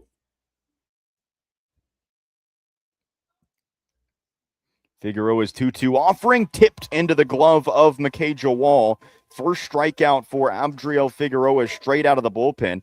It is the first strikeout of a Little Rock hitter here all night long so far, and there's one down in the home half of the fourth.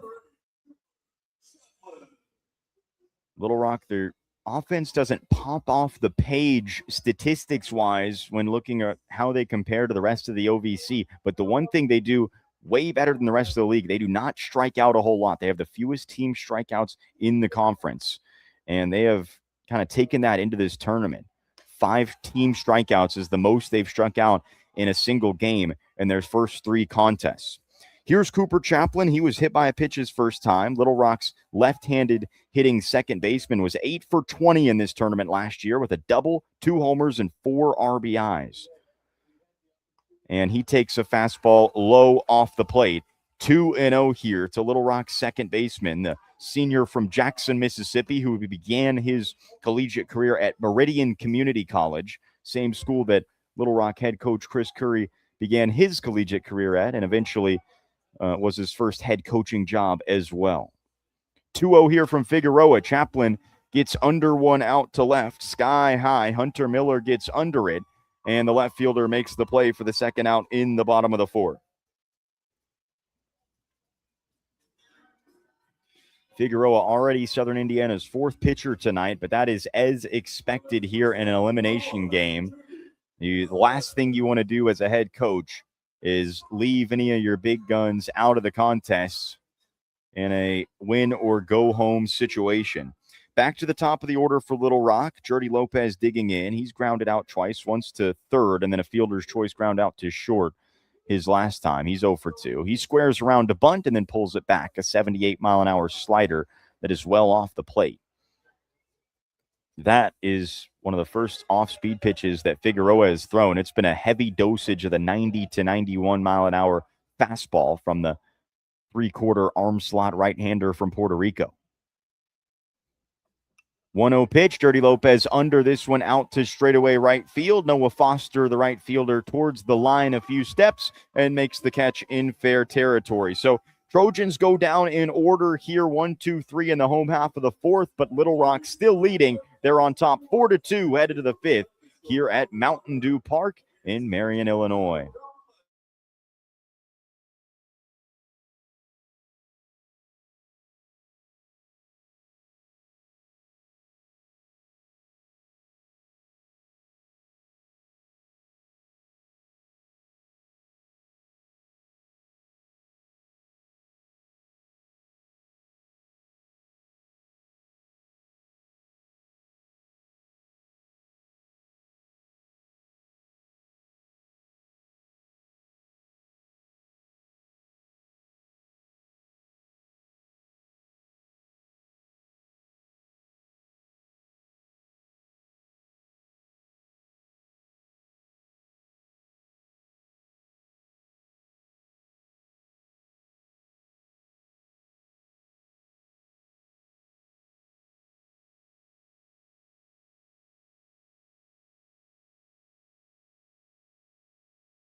Back here in Marion, Illinois, as our coverage of the Ohio Valley Conference Championships continue, we head to the top of the fifth. Little Rock's right-hander, the North Little Rock High School graduate and Sherwood native Brody Bunting still working in this one. And what a performance it's been from Bunting so far. 2 runs across, just one of them earned on a solo shot. The other one came across on a fielding error out in right. But Bunting, you consider that he's been a little bit shaky this season. He had just 10 innings of work and 11 bullpen appearances all year throughout the regular season. He's trusted by his head coach, Chris Curry, to go out with the ball and get the start today, his first start all season. And he's able to pick up 4 innings so far on 67 pitches. He's given up just 4 hits in this one through 4 frames, and he's got 9, 1, and 2 here. Zion Stevens leading things off, and he'll take a fastball 89 just above the letters for ball 1. Stevens grounded out to Jordy Lopez at shortstop his first time up. He is 2 for 8 with an RBI triple. so far in this tournament, the right-handed hitting second baseman for the Screagles. And he takes a strike there, 90 at the knees to even things up 1-1.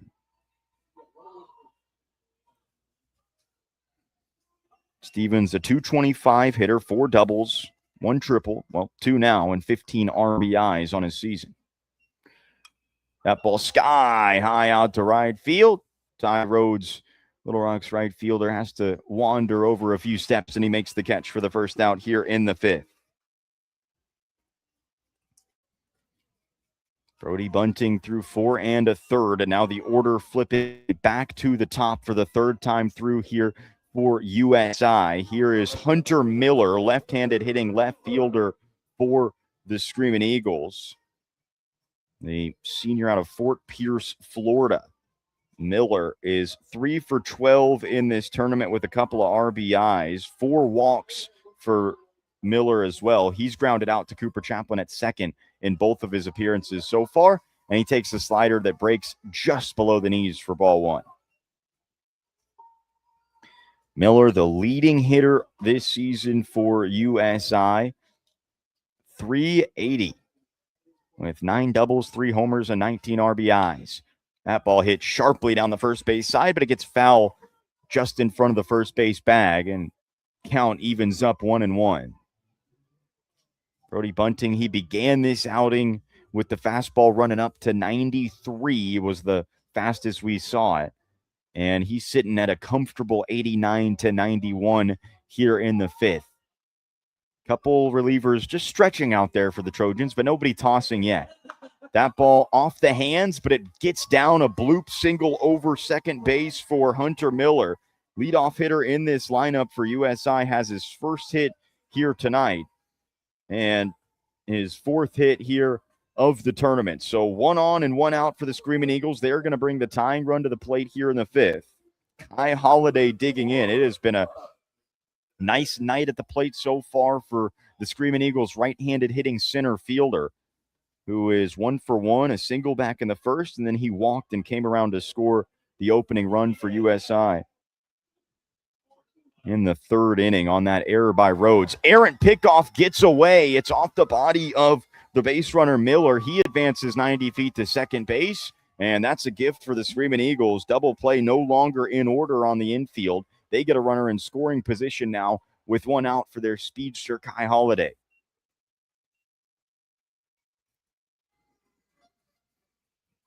Looked like that one went off of the runner who was diving back. Angel Cano, the first baseman, couldn't get over to it first. And already drama before Kai Holiday sees his first pitch. First offering, front door slider. That's a beautiful spot there. Bunting, he started that slider at the body of Holiday, and it just sliced right into the inside corner for strike 1. Foul ball there on a 90-mile-an-hour fastball, and now the center fielder for the Screaming Eagles is behind 0-2. The second-year Trojan, Brody Bunting, has been great so far in this one. 0-2 pitch, slider. He got him looking on the outside corner. Holiday can't believe it, but it's the 4th punch out for Brody Bunting here tonight. And Little Rock's right-hander with a huge second out in this 5th inning.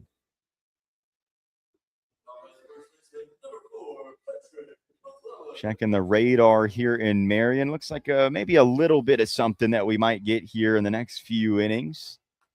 Already starting to come down just a little bit here, but it's been kind of intermittent sprinkles all day long as an inside fastball, 90 miles an hour to Patrick McClellan. He has to dance out of the way of the up and in opening pitch. McClellan at the plate, senior from San Diego. Right-handed hitting first baseman for the Screaming Eagles, representing the tying run. Trojans up 4-2. That went out to center, drifting towards right field. Ty Rhodes, right fielder, makes the call, and he makes the catch for a crucial 3rd out to get through 5 2-run innings for Brody Bunting. Screaming Eagles conjure up a hit, but they leave Hunter Miller stranded at second. Trojans up a couple. We're halfway through things here at Mountain Dew Park in Marion, Illinois.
Back here inside Mountain Dew Park in Marion, Illinois, rain still coming down here. Nothing too major. It's not pouring by any stretch. Just some sprinkles. Nothing that these two teams can't play through. Little Rock Trojans on top of the Southern Indiana Screaming Eagles, 4-2 here. Little Rock bringing up 2, 3, and 4. Cade Smith, Nolan Friend, and Blake Simpson due up for your Trojans. Cade Smith digging in. The right-handed hitter is 1 for 2. He singled in the first and came around to open the scoring for the Trojans. First pitch from Abdriel Figueroa, the right-hander from Puerto Rico, with the 3/4 arm slot, fires a ball off the plate, and it's 1-0.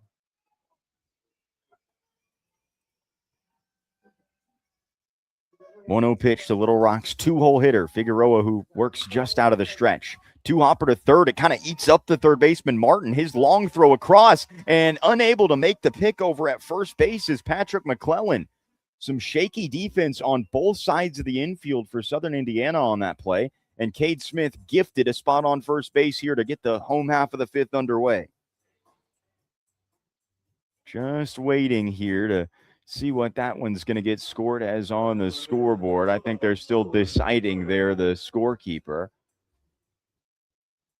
I think that throw was going to beat him if the pick was able to be made by McClellan. But either way, a base runner here for Nolan Friend. Friend, who walked his last time, he has scored twice after reaching on an error his first time up. First pitch to him, fastball 90 in there for a strike.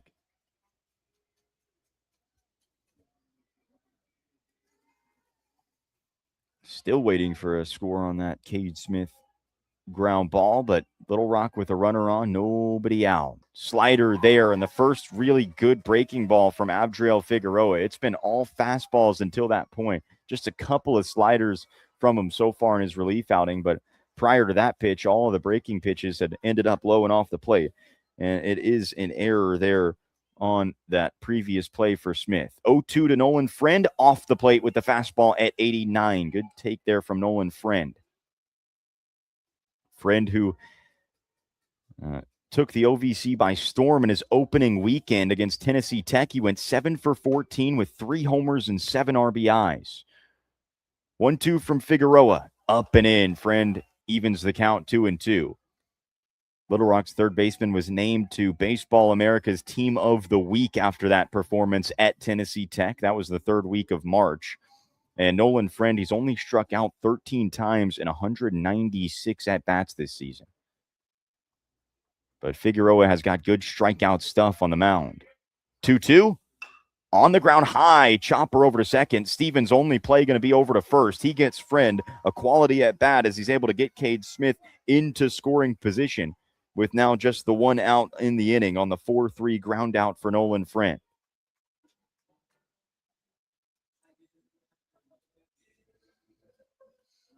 And so here is Blake Simpson now, left-handed hitting left fielder for the Trojans. The redshirt junior out of Toronto, the former Missouri Tiger, and an RBI opportunity now with Little Rock up 2 in the home half of the 5th. First pitch to him, slider at 77 right there for a strike.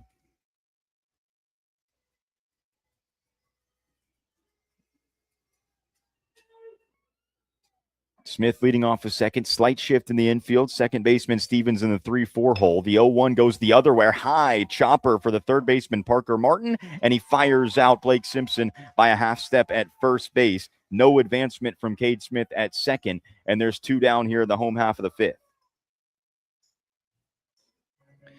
So that'll bring up Angel Cano now, Little Rock's first baseman out of Cartagena, Colombia. The 6'2", 225 right-handed bat has grounded out to short twice so far in this one. And Cano is now 4 for 14 in this championships with 2 doubles. The man who made Little Rock postseason history a season ago. First pitch from Figueroa, slider, and Cano fouls it off. He was battling back from an injury a season ago throughout the regular season. He wasn't really quite at full health throughout the year. So he came into the Baton Rouge Regional with just 4 home runs on the year, and then he hit 3 home runs in 5 games against some of the toughest competition in college baseball. 0-1, fastball, Cano behind 90 there. Quick 0-2 count to Little Rock's first baseman. Cano ended the regular season with 5 home runs in the Trojans' final 6 regular season contests. He's got a couple of extra base hits and doubles in this tournament. One of them last night over the first baseman's head. That one to the right side. Stevens has a long way to go. He makes the play in the 3-4 hole. High throw, but it's able to be brought down by McClellan in time to get Angel Cano. So the leadoff error doesn't prove to cost Southern Indiana. Little Rock strand 1 on the bases, and we head to the 6th. Trojans 4, Screaming Eagles 2.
Back here for Mountain Dew Park in Marion, Illinois. Trojans on top of Southern Indiana 4-2. Brody Bunting, the North Little Rock graduate, is through 5 innings of 2-run ball. One of those is earned, one of them unearned, and he's going to have 4, 5, and 6 in this Screaming Eagles order to contend with. Bunting up to 78 pitches in this outing, and he gets a high pop-up from Makaja Wall on the first pitch out behind second base, and the shortstop, Jerdy Lopez, is there to bring it down for the first out here in the top of the 6th. Nice start to this frame for Brody Bunting.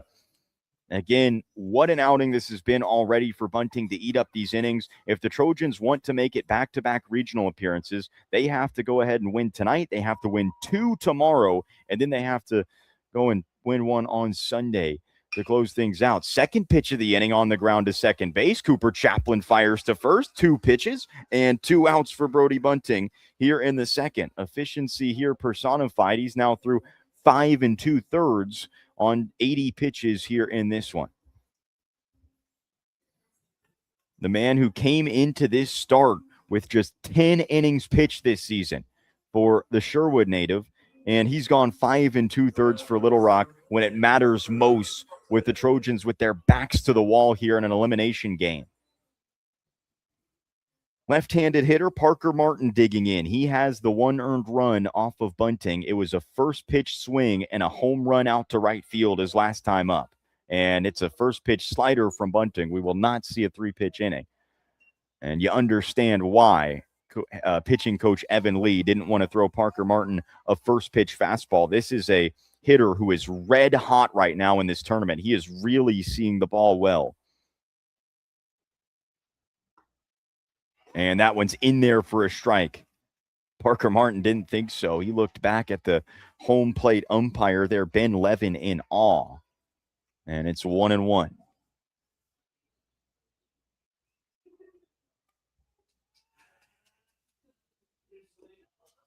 Change up there, a rare change from bunting. And that one misses downstairs. Parker Martin didn't even think about swinging. It's 2-1 now to a dangerous left-handed bat. Martin is 7 for 15 in this tournament with 2 doubles and 2 homers. And that's a good fastball right there on the inside corner. Oh, boy. Oh, boy. Oh, boy. He's been warned here, and I'm surprised he hasn't been tossed. Parker Martin there drew a line in the turf to show how the home plate umpire, Ben Levin, how far inside that pitch was. And Levin just warned him. He didn't throw him out. 2-2 from Brody Bunting, and it's fouled down the third base side. Boy, that is something that'll get you a quick hook in college baseball.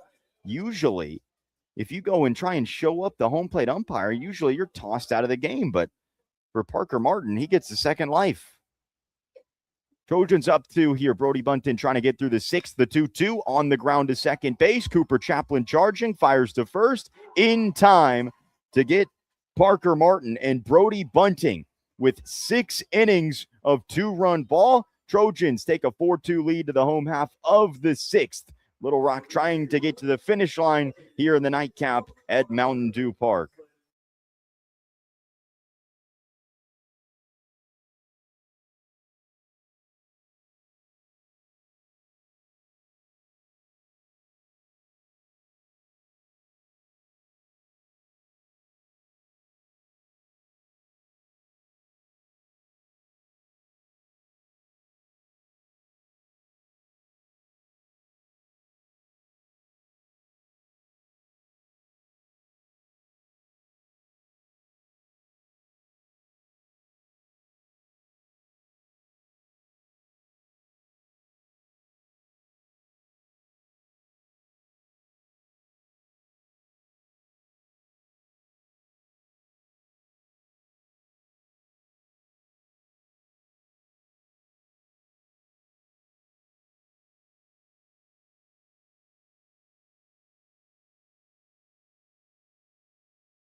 Back here from Mountain Dew Park in Marion, Illinois. Game 10, day 4 of the Ohio Valley Conference Tournament. Southern Indiana and Little Rock playing for their lives here, trying to keep their seasons alive. USI trying to move to 30 wins on the year. Little Rock trying to tie their single-season program record of 33 victories. 6-7-8 for the Trojans. Nico Bamba leading things off. 1 for 2 RBI single his last time. This is his first time facing the right-hander from Puerto Rico, Abdriel Figueroa. First pitch slider off the plate. Bomba's got a 1-0 count. Third-year Trojan, 2-time All-OVC selection, first-team All-OVC selection. Bamba with kind of a funny story here in the ever-changing landscape of collegiate athletics, as that ball popped up first base side into foul ground, and it gets out of play. A little help with a nice friendly push from the wind blowing in from center as that one gets out of play. So Bamba, his senior season was in Little Rock in 2024. He had his senior day and everything. And However, he was able to get a year of eligibility, non-D1 eligibility. So he went to Lubbock Christian, a Division II school last season, had a senior day there, thought his collegiate career was over. As here's the 1-1 from Figueroa. He has to dance out of the way to not get hit. It's 2-1. Thought his collegiate career was over after last season, but then he gets an NCAA waiver to return. He told me it doesn't take him long to get back into baseball shape. He comes back here to Little Rock for his final ride season, and he has really helped provide some offense for these Trojans. Good 2-1 slider there from Abdriel Figueroa, and it's 2-2. Teammates and coaches having some fun with him. They call him Unk or Abuelo on this team. He's the oldest in the Little Rock dugout. The 2-2 fastball just upstairs, and the count moves full. 90 on the heater from Abdriel Figueroa, the man who at one point was a weekend starter for Southern Indiana, but towards the latter half of the season has been moved into the bullpen for head coach Chris Ramirez in Southern Indiana.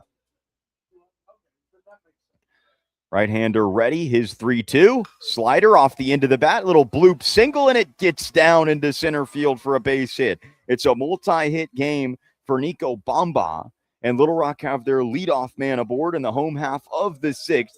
2-run lead, Trojans trying to add on more. And stepping in now, Ty Rhodes at the plate, a runner on base and nobody out. And now Little Rock's third base coach, their hitting coach, Matt Parker, wanting to have a quick chat with Rhodes on the third base side. It's Coach Parker's second year in Little Rock. He was a Lyon College graduate. He's a Searcy native, graduated from Lyon in 2007. He is the winningest head coach in Oklahoma Wesleyan history. He was 27 years old when he was given his first head coaching job. His most recent stop before Little Rock was a year at Texas A&M Corpus Christi with the Islanders back in 2024. And so his chat with Ty Rhodes is finished. And Little Rock's fourth-year Trojan here, right fielder who's all over the record books, has a crucial plate appearance now in the sixth. Fastball up and off the plate. It's 1-0 to Rhodes. Ty Rhodes, he passed his former teammate Jake Wright in the all-time games played category in Little Rock program history yesterday, picking up his 213th game. This is his 214th in his Trojan career, and he pops one to the left side, foul and out of play. Very rarely has he not started, has he come off the bench in games in his career. He has now 208 career starts. And he is 1 for 2 with a single so far in this one. This is his first look in this contest against Abdriel Figueroa. Right-hander from the stretch with Bamba on first. His 1-1 is popped to the left side towards the corner. Left fielder Hunter Miller going to chase this one, but he'll run out of room. And it's 1-2 now to Ty Rhodes.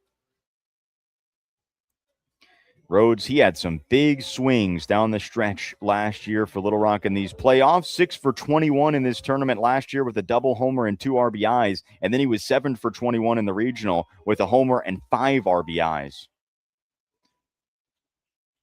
1-2 to the man from Jonesboro. Foul down the left side. 3 straight foul balls from Ty Rhodes, making Abdriel Figueroa work here in this one. Rhodes from a baseball family. His dad, Todd, was a part of 2 of the best years in Arkansas State baseball history back in 1996 and 1997. Figueroa ready. His 1-2 to Ty Rhodes. That misses downstairs. Good take. Fastball low, and it's 2-2. Todd Rhodes' dad played junior college ball at Connors State for head coach Perry Keith, who has coached some of Ty Rhodes' teammates. That's how long Perry Keith's been in the dugout out in warmer Oklahoma. Little Rock up 4-2 here. Bamba leading off of first, and a 2-2 home to Ty Rhodes. He turns it around out to the right side, past the diving glove of Zion Stevens, the second baseman. Little Rock in business with back-to-back base hits to lead off the home half of the sixth. Bamba and Rhodes clutching up, and now 2 runners on, nobody on base for Trey Hill, Little Rock's catcher, digging in here. 0 for 2 so far, a fly out to center and a strikeout. Oh, we're going to see a pinch runner here for Little Rock. So Ty Rhodes' day is done. It's a multi-hit game for Rhodes. Michael O'Brien is going to come in. This is head coach Chris Curry thinking about defense. Ty Rhodes has been a little shaky out there in right field. Michael O'Brien, the Mississippi State transfer and defensive specialist, is going to come on. I assume that he's probably going to move to center field, and we're going to see probably Cade Smith move to right, if I had to guess. And here's Trey Hill. He's squaring around early here. He's able to lay the bunt down third base side, but it gets foul. And it's 0-1. So Bomba on second, Michael O'Brien at first, and nobody out here for Trey Hill. Let's see if he can get the bunt down at the second time of asking, or if Little Rock even sticks with the small ball. Trey Hill, in this same situation, he tried to lay down a bunt on Wednesday night against this same squad, and he was hit by a pitch on his right hand. 0-1 from Figueroa, slider, and a beautiful bunt down the third base side. McKay Jawal jumps up out of the squat, throw to first base is in time, but job well done from Trey Hill. And he's going to get loads of high fives back in the first base dugout from his squad. Little Rock in pole position here. 2 runners in scoring position, just 1 out in the home half of the 6th. They're up 4-2. And Cooper Chaplin, the man who started all 61 games for Little Rock's historic season last year, digs in with a chance to drive home 2. Chaplin is 0 for 1. He was plunked back in the second. First pitch from Figueroa, slider turned around, look out down the first base side, and it's 0-1.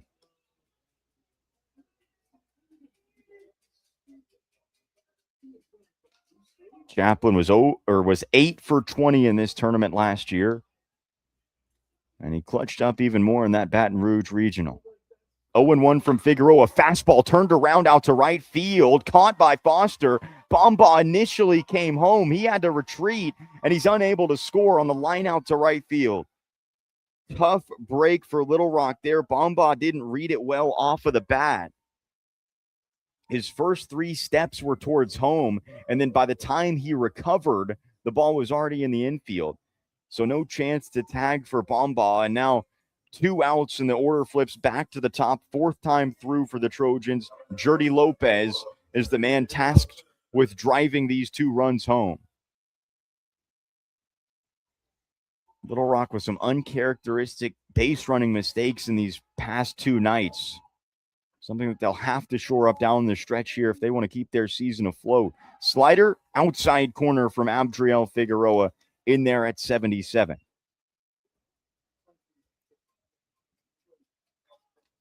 Lopez for Little Rock, 261 bat, 5 doubles. The speedy shortstop here for the Trojans, right-handed hitter against the right-handed Figueroa. Big hole up the middle on the infield. The 0-1 slider misses low and off the plate.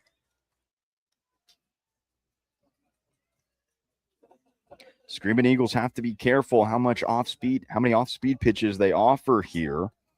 With the runner 90 feet away, that was how Little Rock got on the board in the first inning. It was a wild pitch. 1-1 from Figueroa, off the hands and foul off the bat of Lopez down the right side.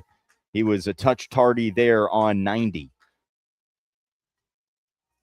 And it's 1-2 here. Abdriel Figueroa, Southern Indiana's right-hander from Puerto Rico, is 1 pitch away from stranding a couple of Trojans in scoring position. Sprinkling still rain coming down here in Marion. 1-2 from Figueroa, slider, and Lopez just able to get a piece of it and earn himself another 1-2 offering. Huge opportunity for Little Rock that they're going to try and not let go by the wayside. They were set up in pole position. They still are here, just 2 outs in the inning now with the runners on second and third. Figueroa ready out of the stretch. His 1-2, check swing. Over to first, no swing. Play at the plate. Bomba safe. It got away from McKay Jawal, the catcher, who appears to be in a great deal of pain behind home plate. Bomba with a great read as he's able to score on the play. Michael O'Brien moves up to third, and now all the attention on the backstop here. McKay Jawal didn't see what happened to him there.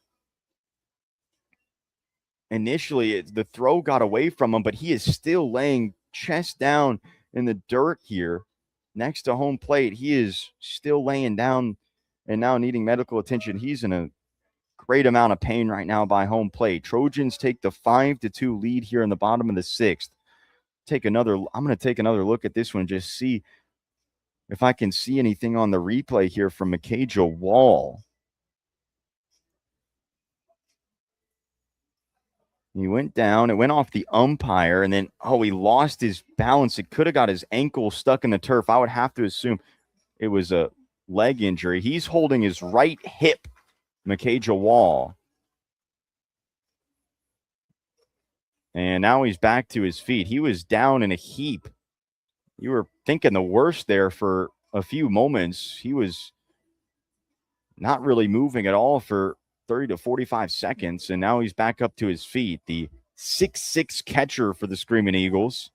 Rarely do you see a catcher with such stature.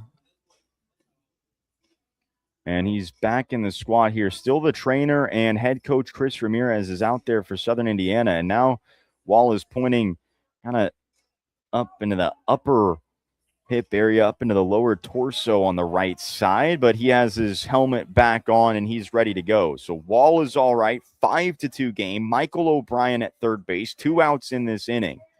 Abdriel Figueroa will stay on the mound. Boy, Figueroa was trying to throw him a warm-up pitch just to make sure Wall was all right, and he threw it to the backstop.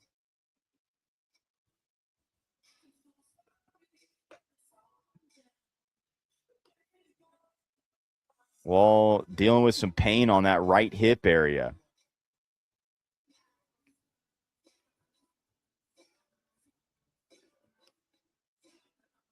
And a couple of warm-up pitches for the catcher. He says he's good to go. Little Rock up 5-2. And 2 of their 5 runs have come across on Southern Indiana Wild pitches. Jordy Lopez here resuming his plate appearance. Michael O'Brien at third base. Little Rock leading 5-2 in the bottom of the sixth. The 2-2 count to Little Rock shortstop, who's 0 for 3 so far. 2-2 in there, called strike 3. Lopez set down on strikes. Abdriel Figueroa gets out of the jam, but the Trojans plate an insurance run on a couple of hits. They take a 5-2 lead into the final 3 frames. Trojans on top, 9 outs away from punching their ticket into tomorrow's clash with the 1-seed Cougars.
Back here from Mountain Dew Park in Marion, Illinois. Little Rock on top 5-2. They played 1 in the home half of the sixth on a wild pitch. Second run that they brought across in that regard. And now 7, 8, and 9 here for the Screaming Eagles. Bottom third of the order. What an outing it's been for Brody Bunting.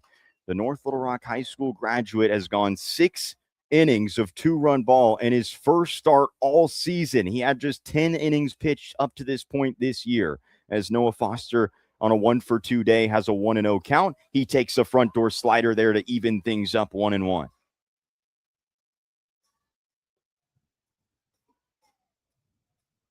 Bunting up to 88 pitches now. Retired 5 straight Screaming Eagles. Fastball on the ground to short. 2 hops for Jerry Lopez. Off-balance throw to his high school and junior college teammate Angel Cano for the first out here in the 7th. 1 down. Little Rock 8 outs away now from punching their ticket to the loser's bracket final, if you will, tomorrow against the 1 seed SIUE Cougars. And in steps Drew Signs. He caught against Little Rock 2 days ago. He's the DH tonight. He's 0 for 1 with a walk off of Bunting back in the 2nd. First pitch, slider for a strike. Boy, what poise Brody Bunting has shown here in this start with his ability to command both the fastball and the slider. He's lived about 90 to 93 with that heater, and the off-speed stuff has been brilliant. Back to the slider there. You can't get the chase, and it's 1-1. This is the 15th all-time meeting between Little Rock and Southern Indiana. Little Rock leads the all-time series 10-4. This is the 4th postseason meeting. Little Rock leading 2-1 in those matches in Marion. 1-1 pitch, slider just off the plate. A little bit of a flinch there from our home plate umpire, Ben Levin, but he doesn't pull the trigger. And it's 2-1 now for Drew Signs. Trying to get on base. Southern Indiana trailing Little Rock 5-2 here in the 7th. Fastball from Bunting, 90 upstairs. It's 3-1. Bunting in danger of putting on Drew Signs on the free pass.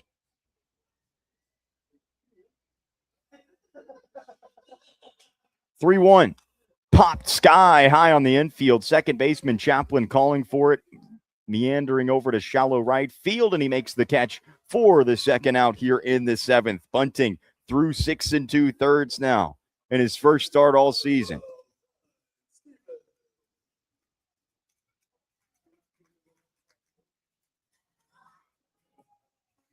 So 9-hole hitter Zion Stevens is up now. He's 0 for 2. He grounded out to short back in the 3rd, and he flew out to right field back in the 5th. Brody Bunting here 1 out away from going 7 innings, just like he did against Lindenwood in last year's tournament here in Marion. You're talking to head coach Chris Curry before this game. He said he really likes Bunting because he's had a good time on this mound before in his career, and that decision paying dividends so far. 1-0, hit pretty well out to right field. Cade Smith moved over there from center when Michael O'Brien came into the game, and Cade Smith gets over to it in the corner to make the play. A 1-2-3 7th. Brody Bunting's retired 8 straight Screagles, and we stretch it out here at Mountain Dew Park. Trojans 5, Screaming Eagles 2.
Back here with our coverage of the Ohio Valley Conference Championships. Game 10, day 4 of the tournament. Little Rock trying to stay alive and level their single season program record tally, 33 wins that they set in 1990 and 2000. 2-3-4 up in the home half of the seventh for Little Rock. Cade Smith is 1 for 3 so far tonight, and he will face Abdriel Figueroa for the second time as he takes a fastball 89 in there on the inner half for strike one. Trojans trying to tie that single season program record. Southern Indiana trying to become the 7th OVC team this year to pick up 30 wins, something that has never happened in the 75-year history of the Ohio Valley Conference.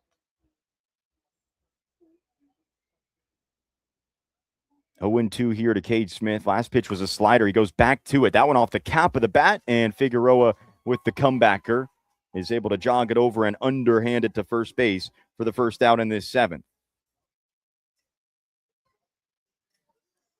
And so now a plate appearance for Nolan Friend. Friend, he began this tournament in the 5-hole, where he has hit for about the last 2 or 3 weeks in this order. Talking to head coach Chris Curry, he said he just has to move. He just had to move him up a couple of days ago because of how well he had been hitting. He's up in the 3-hole for the second straight game, and he is 0 for 1. He's reached twice, though, once on an error and once on a walk. And he has come around to score twice for Little Rock tonight.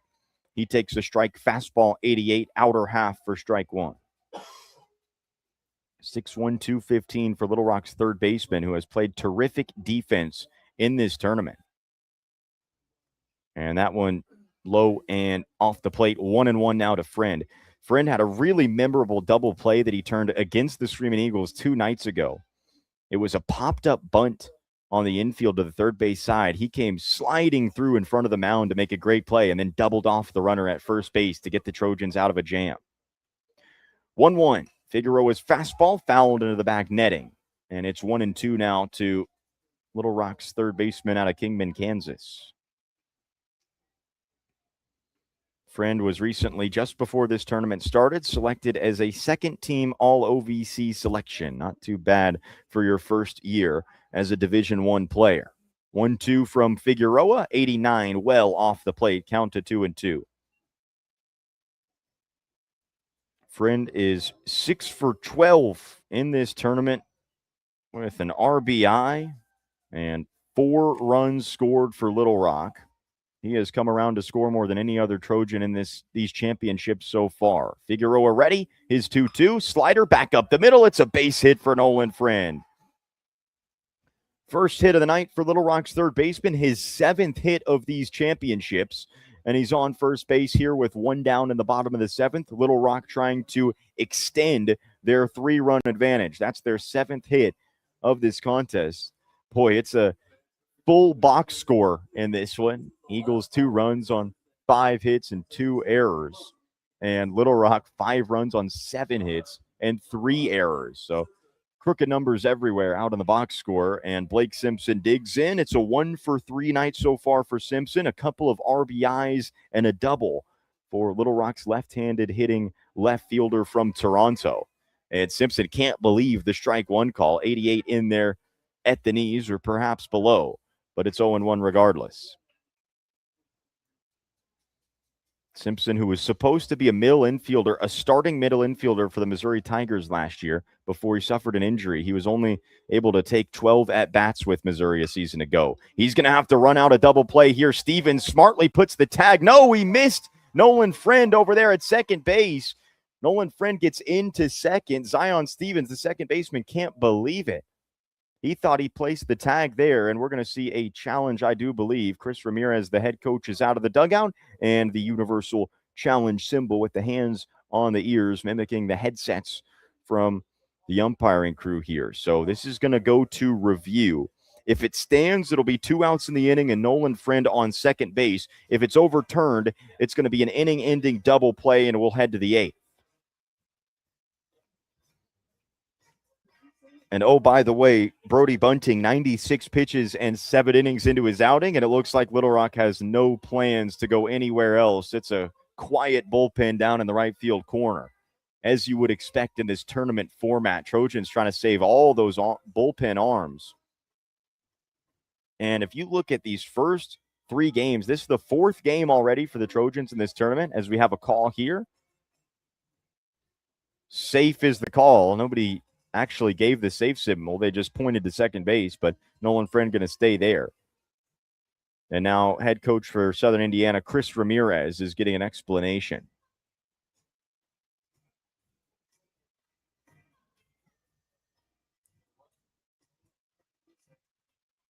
All right, so call stands. Fred's at second base. There are 2 outs in the inning. Blake Simpson with a quality at bat on the ground out as he's able to get Friend up into scoring position. So here's Angel Cano. He has grounded out 3 times, twice to short, once to second. The Colombian crusher, the senior from Cartagena, with an RBI opportunity. Little Rock leading 5-2, bottom 7, with an insurance run at second base and 2 outs. Nolan Friend bouncing around over there. First pitch to Cano, outside corner for strike 1. Cano, who's had a long, rocky road in his collegiate career. He was one of the best junior college hitters in the country, .413 average for Western Oklahoma State. He earned a transfer to Kansas ahead of 2024, but injury kept him off of the field for the Jayhawks. 0-2 now as he fouls one off. Finds his way to Little Rock, battles injury all last season. And then the first time in his collegiate career or his Division I career where he's healthy was the Baton Rouge Regional at Alex Box Stadium. And he went on a tear, 3 homers and 15 RBIs in a 5-game span. Named the MVP of that tournament. 0-2. Foul down the right side, sky high and out of Mountain Dew Park, and it stays 0-2. Cano, he was one of the rare ever selections to be an MVP of a regional on the team that did not end up advancing to the Super. Little Rock unable to get the job done in that final game against LSU. Abdriel Figueroa, he stepped off there, and he kind of had Nolan Friend jumping towards third, but both middle infielders very far away from the second base bag. They're leaving a huge gap up the middle here on Angel Cano, and now the shortstop with a little fake there. Slider popped up behind home plate. McKay Jawal chases, and he's going to run out of room. It's back onto the awning, and we'll do it again 0-2.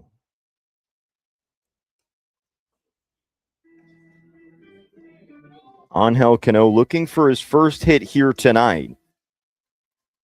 He's now 4 for 15 in this tournament, 2 doubles and 2 RBIs for Little Rock's leading slugger and home run hitter.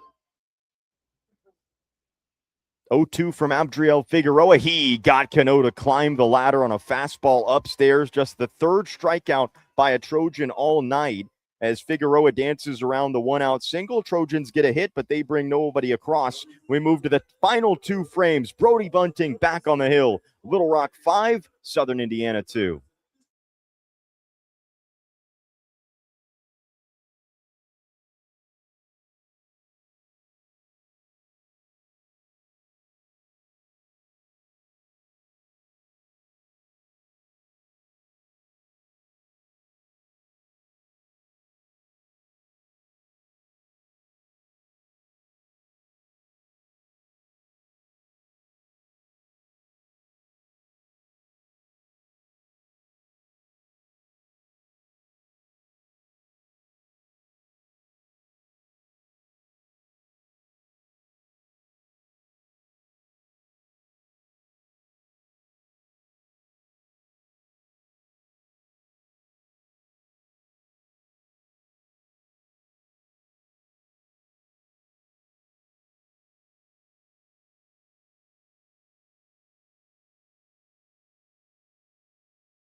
Back here inside Mountain Dew Park in Marion, Illinois, another defensive change here for head coach Chris Curry as he wants some more speed in the outfield. Little Rock left fielder Blake Simpson's night is done as Cade Smith moves from right to left. And now the new right fielder, Austin Coyle, the man from Kamloops, British Columbia in Canada. So Cade Smith has now played all three outfield positions here tonight. Trojans up 5-2 as we enter the eighth. Top of the order, fourth time through for the Screaming Eagles. Strike one here to Hunter Miller, who is 1 for 3 off of Brody Bunting so far. Bunting 97 pitches into this outing as he's into his eighth inning of work here for Little Rock. Swing and a miss. He swings over the top of a slider. Brody Bunting continuing to pound the strike zone, get chases, and stay ahead in the count. Infield playing straight up defensively against Hunter Miller, the leadoff hitter for Southern Indiana. 0-2 pitch, and it misses just downstairs. Trey Hill couldn't squeeze it.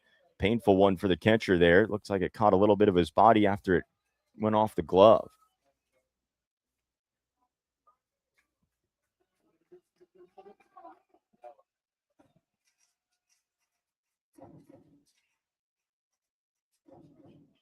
One and two, Bunting ahead of Miller here, trying to start the eighth hot. On the ground is second, 2 hops for Cooper Chaplin. Easy throw over to first, and there's one down. Little Rock 5 outs away from setting a date at 1 o'clock with the 1-seed Cougars.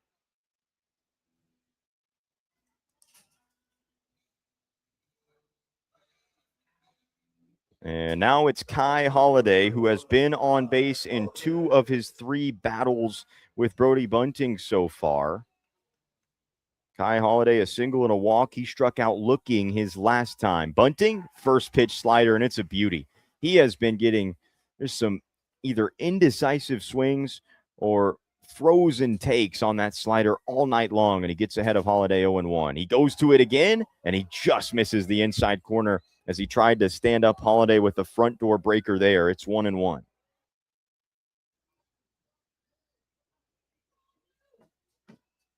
1-1 pitch from Bunting. Tried to find the outside corner with the heater. Can't find the spot. 88 off the plate. 2-1 now to Southern Indiana's grad student center fielder from Tupelo, Mississippi. 2-1 from Bunting. That misses off the plate. He tried to go right back to it. 89, though, in a similar spot. And it's a 3-ball count here. Bunting, who has retired 9 straight USI hitters, now in danger of putting aboard really good speed in Holiday. No Trojans tossing just yet. Slider misses. It's a free pass. Second walk issued to Holiday here in this outing. Just the 3rd walk for Brody Bunting in 7 1/3 frames. And again, leading stolen baseman for USI with 18 stolen bags is on first base in a 5-2 Little Rock game with 1 out in the 8th.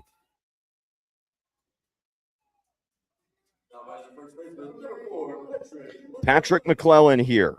First baseman batting from the right side. 3-hole hitter for Southern Indiana. Trying to give USI a lifeline here. First, a pickoff move over to check on Holiday.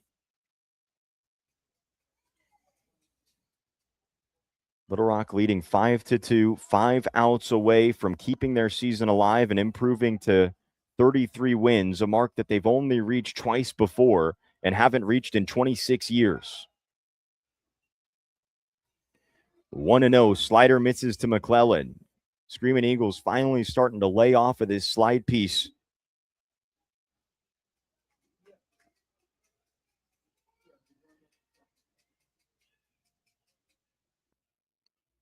Bunting looking for some swings and misses or something on the ground here for McClellan. We have a pitch comm issue here on Trey Hill's device, the catcher.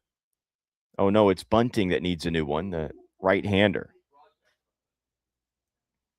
That's what happens when you go 7+ innings. Your pitch comm starts to die on you out there. Bunting outliving the pitch comm device as he gets a fresh one inside the hat.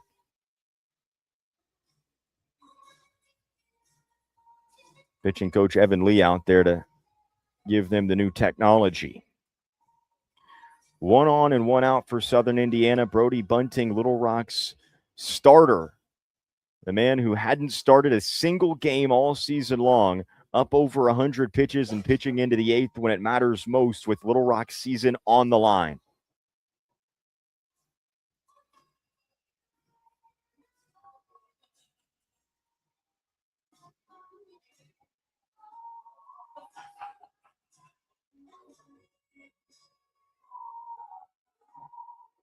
Still some issues here with the technology. Now a thumbs up from Bunting to his first base dugout.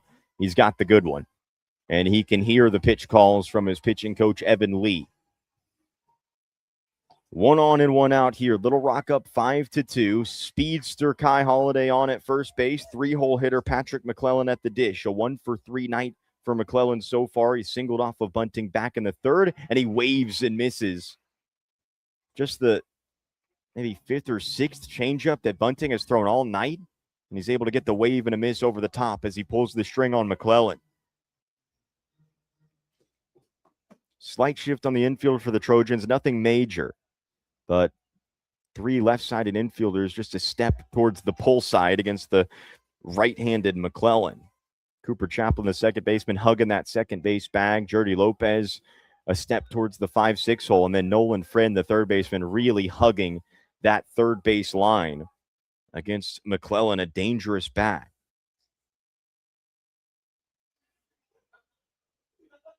Runner stays put, strike in there on 2-1, outside corner. Brody Bunting has stayed at 90 all outing long. He's up over 100 pitches, and he's only lost maybe 2 ticks off of the fastball all night. 2-2 here. Bunting looking for a swing and the miss or something on the ground. Check on Holiday first. McClellan for Southern Indiana, a .348 hitter. But that has not translated into this tournament so far. He is 1 for 14 so far in these championships. But he can amend all of that with a big swing now. And he tips it into the glove of Trey Hill, who holds on to it. 5 strikeouts for Bunting and a huge second out in this 8th inning. Monumental K for Brody Bunting there. What a time for it. He went back to that changeup that he was able to get the swing and miss on from McClellan on that first pitch. And good enough to sit McClellan down for the second time tonight. Here's McKay Jawal now. Southern Indiana's catcher, the first team All-OVC selection, takes strike 1 on a slider that breaks toward the outer half. Wall is 0 for 3 with a couple of strikeouts and a pop out to Jordy Lopez at short his last time. Holiday hasn't broke for second yet. He'll stay, and this time Wall is right on the slider. That's a base hit out to center field. Michael O'Brien will throw it back in towards second. Runners at the corners as Kai Holiday advances up to third base. And just like that, Southern Indiana are going to bring the tying run to the game here in the 8th. How much does Little Rock head coach Chris Curry give Brody Bunting here? Looking down the right field corner, they've got a right-hander tossing, or at least on the rubber, waiting to start tossing. They're going to stick with Brody Bunting now. 5-hole hitter Clayton Slack, the shortstop, right-handed bat, is 0 for 3, a pop out and 2 ground outs so far tonight. First pitch slider off the plate, ball 1. 324 hitter for the Screaming Eagles this year. And this is his biggest at-bat of the season with USI's backs to the wall. Fastball, check swing. He went around, but it's in the zone anyway. 90 on a heater outside, 1-1 count. Bunting still working and deep into the 8th inning, and he's still getting indecisive swings on his fastball. 1-1. Heater just missed the outside corner at the knees. Boy, that one didn't miss by much. 2-1 now to Clayton Slack. Tense moment here in the 8th. Southern Indiana with their first runner in scoring position since the 5th inning. They feel like the time is now. 2-1 from Bunting. Front door slider. Stays up and in. You have to think this could be Bunting's last hitter right here.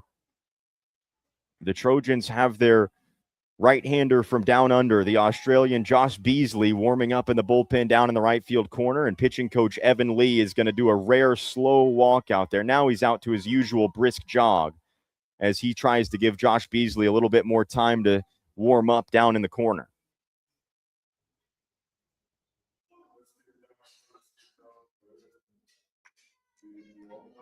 Evan Lee with the whole infield in as he tries and calms down the right-hander bunting behind 3-1 in this spot. This is a pitching coach for Little Rock that was on a big league mound as recently as 4 years ago with the Washington Nationals. The former standout two-way player for the Razorbacks back in 2017 and 18. Coach Lee in his first year calling pitches for Little Rock. And he'll jog back to the dugout now. Bunting ready to go. A couple new pitch calm devices for some infielders.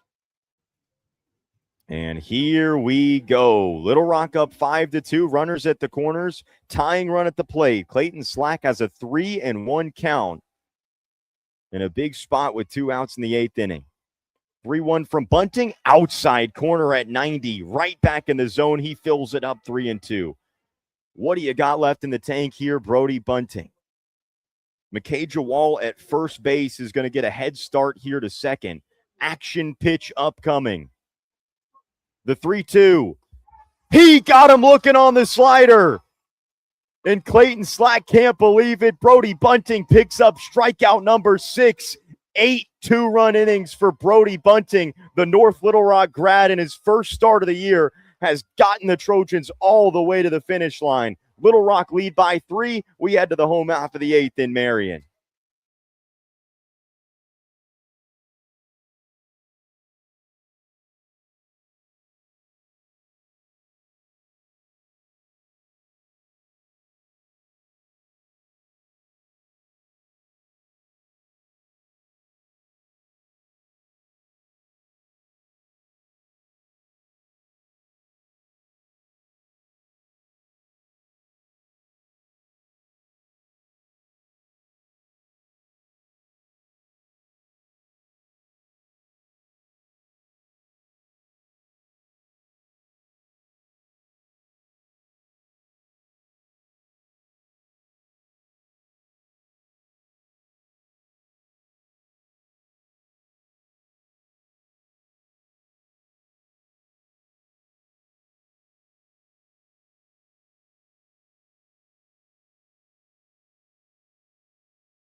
Back here from Mountain Dew Park in Marion, Illinois. Little Rock leading 5-2. Brody Bunting going 8 2-run innings, 118 pitches in his first start all season.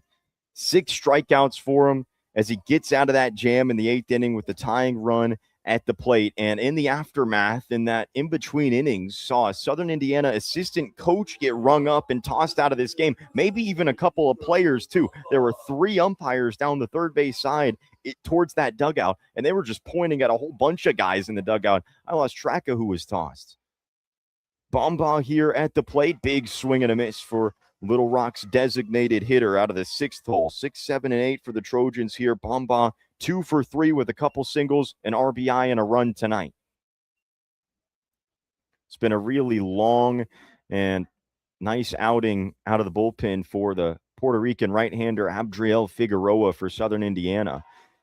He has gone 4 innings and given up just 3 hits, no earned runs, no walks, and he has struck out 3 Trojans. But Little Rock have put up enough offense to support the North Little Rock grad, Brody Bunting. Figueroa's 1-1 slider misses off the plate, and Nico Bamba ahead 2-1, trying to make it a 3-hit game. Bamba is 6 for 13 in these OVC championships. He gets a front door slider there. That one stood him up, not what he was looking for. He takes that one for strike 2, count even. .315 hitter on the year, Nico Bamba, in his last ride campaign with the Trojans. 2-time All-OVC first-team selection. Figueroa ready, his 2-2. Fastball fouled out of play.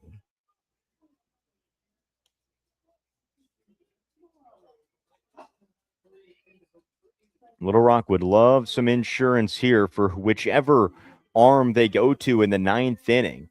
There's quite a few maroon jerseys down around the rubber in the bullpen. Nobody in too much of a hurry to get warm, though, for Little Rock. Surely Brody Bunting doesn't go back for the 9th after 118 pitches. Nico Bamba with a base hit up the middle. It's a 3-hit day for Little Rock's DH, and he gets himself aboard an all-important insurance run on first base now in the home half of the 8th. Nobody out here. And Michael O'Brien going to get a trip to the plate. The junior out of River Ridge, Louisiana, the New Orleans suburb, spent his last 2 seasons as a Mississippi State Bulldog. This is his 49th appearance. So he's appeared in most games. He just started 14 of them. He usually comes on late as a defensive replacement. This one to short, and it's booted off the glove of Clayton Slack. It looked like it was destined to be a 6-4-3 double play on the ground to short, but instead it's an E6, and the Trojans are brewing here in the home half of the 8th. They've got 2 on, nobody out, and Trey Hill coming to the plate for Little Rock. Trey Hill, his last time up against Figueroa, was able to lay down a terrific sacrifice bunt down the third base side on a slider nonetheless. So I'm sure that Little Rock going to try and do something similar. A visit on the mound here for the Screaming Eagles. Out to talk to Figueroa is the backstop, Mikaja Wall. I tell you, very rarely when you see a mound visit is the catcher the tallest guy out there. But the 6'6 backstop, Mikaja Wall, is just towering over the rest of the Screaming Eagles on that mound. And a couple of pats for his right-hander as he's set to go back to the dugout. Maybe, wait, there might be an extra member to join this meeting. Just watching Chris Ramirez, the head coach of Southern Indiana, to see if he steps out of the dugout. And yeah, he's off the top step, and he is going to step out to have a conversation, at least, if not go to the bullpen. Yep, he's going to reach for the right-hander. So that's all for Abdriel Figueroa. He probably should have gotten through this frame with a double play ball. Didn't have too much help from his defense, but 4+ innings for the Puerto Rican right-hander and a nice relief outing. We are in the home half of the 8th. Little Rock lead at 5-2. They've got 2 base runners and nobody out. You're listening to Trojans Baseball on the Trojans and Buzz Networks.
Back here inside Mountain Dew Park, new arm on for Southern Indiana. Right-handed junior from Paducah, Kentucky, Levin East with the ball. First-year Screaming Eagle played his ball at John A. Logan College last year. That's about just a 15-minute drive west of here. That's the field that Little Rock have been taking their batting practice on here for their games. Trey Hill squaring around to bunt. 2 on, nobody out. That's down the third base side. It goes foul. And it's 0-1 here to Hill. New arm out there, Levin East, a right-hander here, working against the right-handed hitting backstop Trey Hill, who for the second straight trip to the plate is asked to lay down a sacrifice bunt here. Bomba off a second. Hill there pulls the bunt back and able to lay off of that one. 1-1. Bomba on second. Michael O'Brien is on at first for Little Rock. Nobody out in the home half of the eighth. Trojans trying to add on some crucial insurance runs here. That one off the plate. Fastball. Hill pulls the bunt back. Some nice takes here from Little Rock's catcher. See if he can't pick up another sacrifice bunt. And now a switch up here defensively. McKay Jawal getting some signs from his head coach, Chris Ramirez, in the third base dugout, and he's going to relay those to the infield. Now, both corner infielders are maybe 8 or 10 steps in front of their first and third base bags, but Hill is going to stick with the bunt. And Levin East can't find the strike zone with the heater. 88 low and off the plate. It's 3-1 to Hill. All Little Rock's catcher wants to do is lay a bunt down. And now another change of the defensive alignment for the Screaming Eagles. And it's relayed again by their lanky backstop. Okay, Jawal there relaying the signs. 2 on, nobody out. Trojans up 5-2 in the eighth. Hill going to keep the bat on his shoulder, and he'll chase the slider off the plate. He was sitting dead red there looking for something to be aggressive on ahead in the count. And Levin East and the Screaming Eagles read that situation perfectly. They get him on the chase pitch. Now it's 3-2. 2 strikes on him. He'll swing away. East slider, and Hill makes the adjustment. He's able to lay off of it. Everybody moves up 90 feet. Trojans on the bases all around. Nobody out. And the 9-hole hitter, Cooper Chaplin, digging in for Little Rock.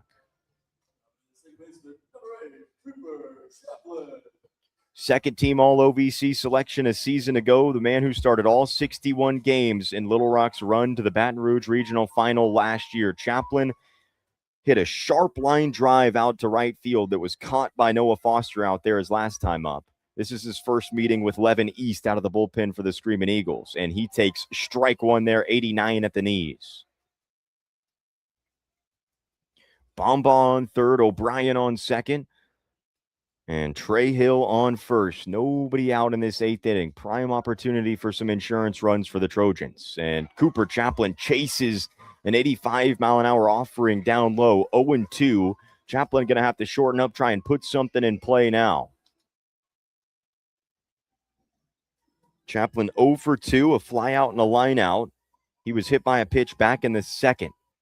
0-2, and he swings and misses there on a changeup below the zone. Chaplin down on strikes for the first time tonight. A huge first out for Southern Indiana as they try and hold Little Rock at 5 and keep this a 3-run game. And now Jordy Lopez is going to dig in for his 5th trip to the plate tonight. Little Rock's leadoff hitter, shortstop, is 0 for 4. He struck out looking his last time. That was against Abdriel Figueroa. First pitch swinging. He swings over the top of a breaking pitch. Slider there, and it's 0-1. Boy, Levin East has neutralized Little Rock since coming out of the bullpen. Able to get plenty of swings and misses out of these Trojans. 0-1 off the plate. He tried to go to the fastball in the outside corner after the first pitch slider. And it is 1-1 now here to Jordy Lopez. Little Rock shortstop with a chance here to drive in some crucial runs. High hopper to third. Nice play by Trojans third base coach Matt Parker, but it's fouled off and it's 1-2.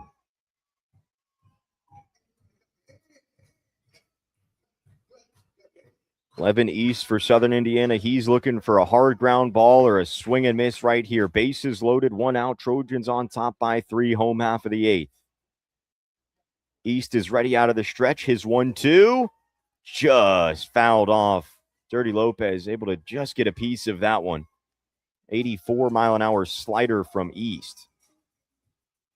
His fastball velocity is set comfortably at 88, 89, which you see a lot of in the OVC, but that slider is pretty deceptive. You can almost call it a cut fastball, the way it comes in sharp at 85. He goes back to it, and Lopez able to foul it off. Jerdy Lopez behind 1-2, but not going away easily. Little Rock shortstop.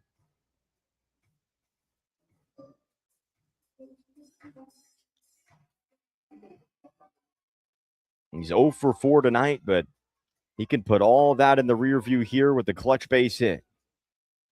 East's 1-2 off the plate with the fastball, 90, and Lopez doesn't chase. Great take from the right-handed bat here against the righty reliever, Levin East. It's East's second appearance in this tournament. He got hit up a little bit last time out for 3 earned runs in 2 1/3 innings. The 2-2 foul behind. Southern Indiana with their infield in here. So not just the corners in with bases loaded and nobody out. No, the middle infielders are playing on the baseline as well. A little bit surprised to see Southern Indiana not trust themselves to turn a double play up the middle at second. 2-2. Great take from Lopez on a slider that came in at 81, and a good block as well by McKay Jawal back there, the catcher, with a fitting name for a backstop.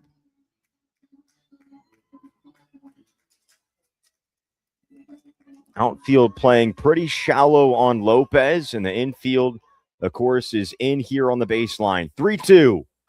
On the ground, it gets down the line and into left field. 2 runs are going to score. Trey Hill moves to third. Jerdy Lopez, a 2 RBI double, and Little Rock leads 7-2.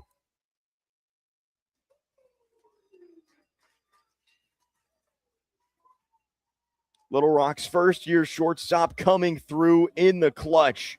Jerdy Lopez picking up RBI 29 and 30 on the season. And finally, Little Rock with a little more breathing room, a 5-run cushion before we head to the 9th. A massive swing here, what could be the dagger. And now Cade Smith here at the plate. Runners on second and third. And Chris Ramirez is out to grab the ball from Levin East. So Southern Indiana going to the bullpen. Trojans up 5. Runners on second and third, and still 1 out in the 8th inning. You're listening to Little Rock Trojans baseball on the Buzzin' Trojans Networks.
Back here from Mountain Dew Park in Marion, Illinois, Little Rock picking up a couple of huge insurance runs. A 2 RBI double from Jerdy Lopez with the bases loaded. A ground ball down the third base line into left field. That drove home Nico Bamba and Michael O'Brien to make it a 7-2 game. Little Rock now with Trey Hill on at third, Jerdy Lopez on at second. Just one out in the inning, and their leading hitter, Cade Smith, due up here.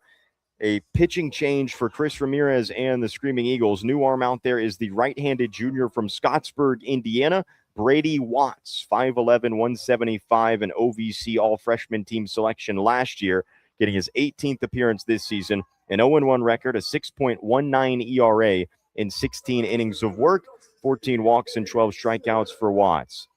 Infield is back in for Southern Indiana here, playing in front of the baseline, and Cade Smith takes a slow 71-mile-an-hour breaking pitch for strike one.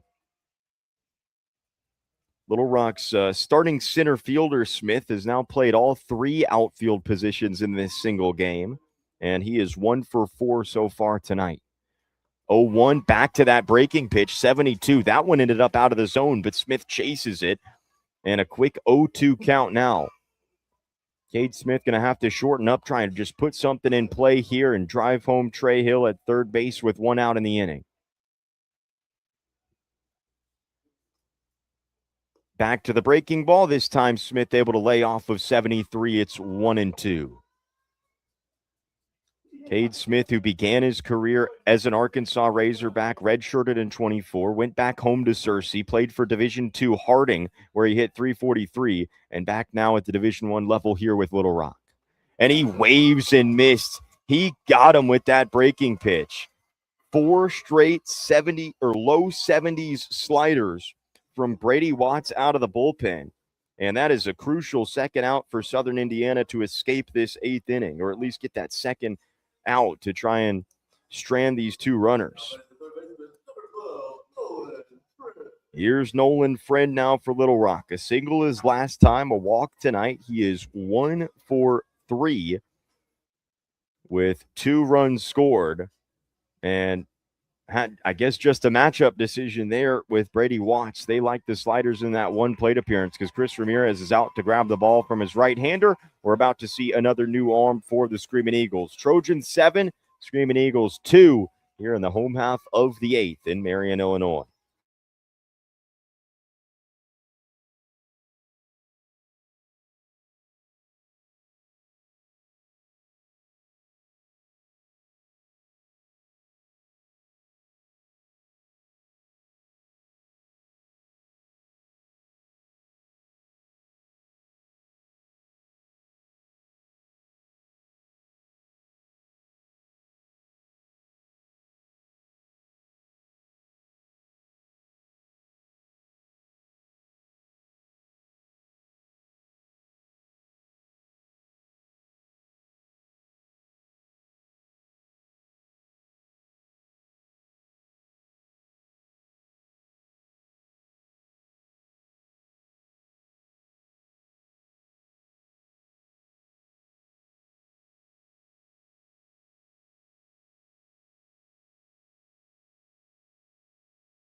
Back here inside Mountain Dew Park in Marion, Illinois. New arm out there for Southern Indiana. Little Rock up 7-2 with 2 crucial insurance runs here on a 2 RBI double from Jerdy Lopez in this home half of the 8th.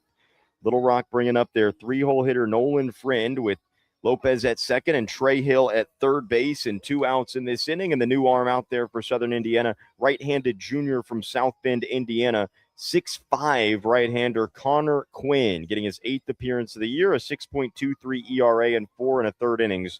He's given up 4 hits, 3 earned runs, 4 walks, and 3 strikeouts.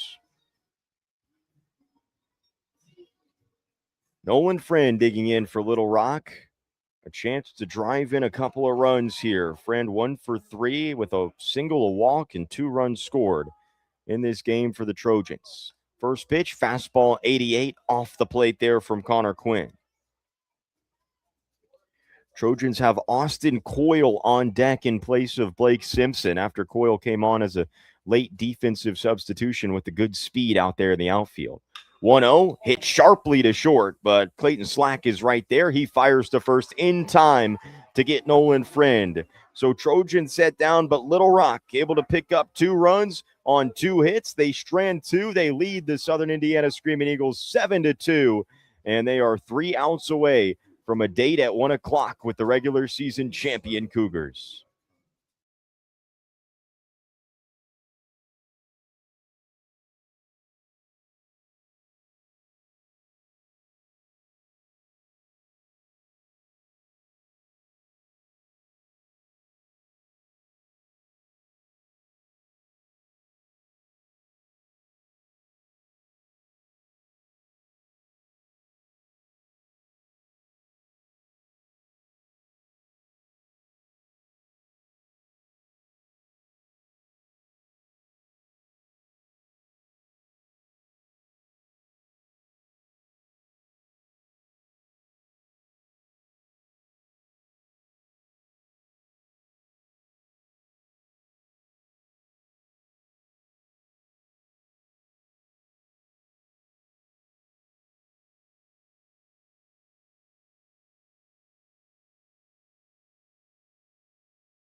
Back here inside Mountain Dew Park in Marion, Illinois. Little Rock 3 outs away. Brody Bunting's night is done. The North Little Rock High School graduate goes 8 innings in his first start, 118 pitches, and he gives up just 1 earned run, striking out 6 Screaming Eagles, and he's put Little Rock in pole position to finish things off. New arm out there for Little Rock. Right-handed grad student from Wheeler Heights, New South Wales, Australia, Josh Beasley with the ball. The third-year Trojan spent his first collegiate years at National Park College in Hot Springs. He was recruited by an Australian head coach, Rich Thompson, down there at that junior college, who is now a minor league coach in the Seattle Mariners organization. And he was originally recruited out of Australia as a hitter only. And they messed with the arm slot, got him out on the mound. He has developed into one of Little Rock's premier bullpen arms. This is his 26th appearance of the year, an ERA sub-4, and a 3-0 record in 34 2/3 innings. And he fires that sinker in there for a strike as he's ahead 0-1 here. 6, 7, and 8, a red-hot Parker Martin, left-handed hitting third baseman, digging in. He's 1 for 3 with a solo home run back in the 4th. Beasley gets a foul ball there, and he's ahead 0-2. He's not going to overwhelm you on the radar gun, Josh Beasley, but everything he throws has just such deceptive movement to it. He is a sidearm release, like a 3 o'clock, but he dips his shoulder down as if he's going to release from a submarine angle. And what that does is it creates movement on everything he throws. See what he goes to here, 0-2 against Parker Martin. That was a changeup there off the plate. And Beasley requesting a new baseball. He's going to get one. Beasley with a sinking fastball, a dropping changeup, and then a frisbee-like slider that almost looks like it rises from his low release point. Parker Martin here, already a solo shot tonight. The 1-2, he rockets a foul ball towards the third base dugout. We'll do it again, same count. Beasley had some big postseason appearances last year. He went 2 innings, gave up just 1 earned run against the eventual national champion LSU Tigers out at Alex Box Stadium. And then he also threw a scoreless ninth against LSU back June the 2nd of last year. This is his first appearance in this year's version of the OVC championships. 1-2 slider. He started that one way off the plate, and it can't break back to the outside corner. It's 2-2. Martin, Noah Foster, and Drew Sines, the three Screaming Eagles here, due up in the frame. Trojans on top, 7-2, 3 outs away from staying alive. 2-2, foul down the left side. Trojans also 3 outs away from tying their all-time single-season win record of 33 that they set 26 years ago back in 2000.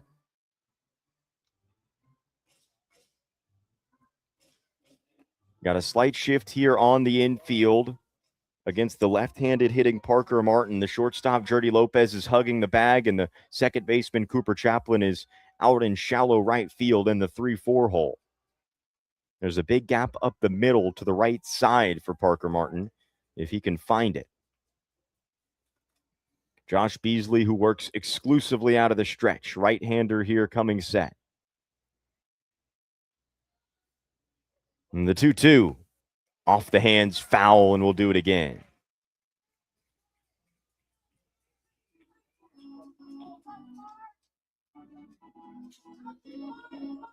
We'll do it again here, 2-2. Parker Martin with his Screaming Eagles down 5 in the 9th inning. Desperately needing base runners now is USI. The 2-2 from Beasley popped high on the infield there, out into shallow left. Nolan Friend, the third baseman, making the call and making the catch in fair territory. 1 down in the 9th. Trojans 2 outs away from keeping their season alive and moving on to live another day.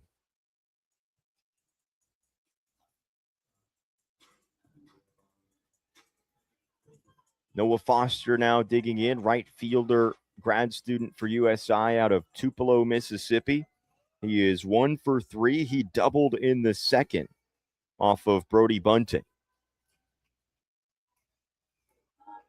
Beasley ready here as he comes set and delivers a first pitch slider off the plate, ball 1.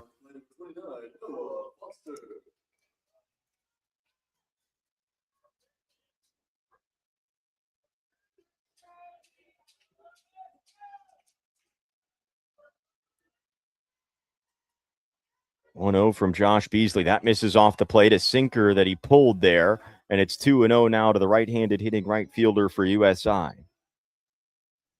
Trojans, it's such a difficult task to come out of this loser's bracket in the OVC tournament with the way the bracket is situated, but boy, Brody Bunting giving Little Rock 8 innings and giving them a real shot down the stretch this weekend. Trojans have only used 3 relief pitchers. That includes Josh Beasley. They've only used 3 relievers in their 4 games here in Marion, Illinois this week. Tag Andrews twice, Gage Haley once, and now Josh Beasley once. 2-1. Hit pretty well down towards the right field corner. Long run for Austin Coyle. He gets there on a hop. Wow, great speed and a good throw from Coyle out there. That looked like it was destined for extra bases there for Noah Foster. But Little Rock's Canadian right fielder able to hold Noah Foster to a single, and there's 1 on and 1 out in the 9th. Going to see a pinch hitter now for the Screaming Eagles, Jesse Velders, the grad student out of the Netherlands, first-year Screaming Eagle, getting a trip to the plate here. He is hitting for Drew Sines in the DH spot in the 9 hole for head coach Chris Ramirez and USI. Velders, a .306 hitter, 10 doubles, a homer, 25 RBIs on the year. And this is his first plate appearance here in these championships. He takes strike 1, a sinker right on the inside corner at the knees, and it's 0-1.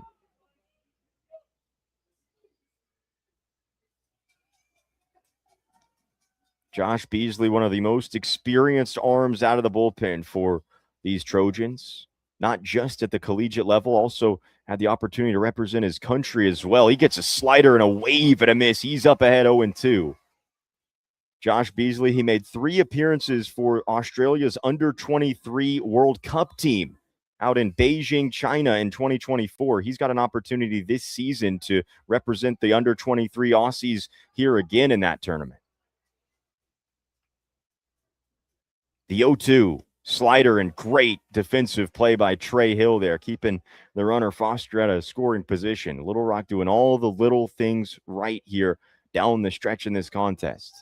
2 outs away from getting a rematch with the Cougars of SIUE, the first time that SIUE have ever won a regular season title as a Division I club this season.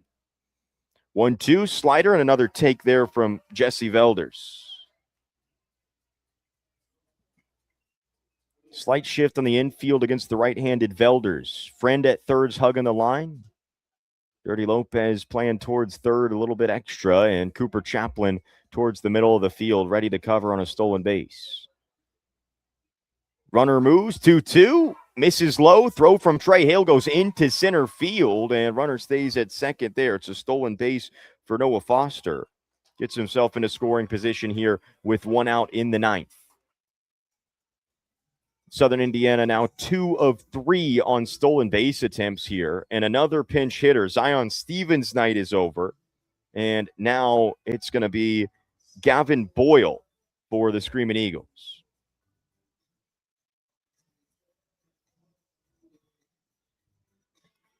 And they're serenading Josh Beasley here at Mountain Dew Park with the man down under. The man down under with the down under arm slot, Josh Beasley here ready out of the stretch.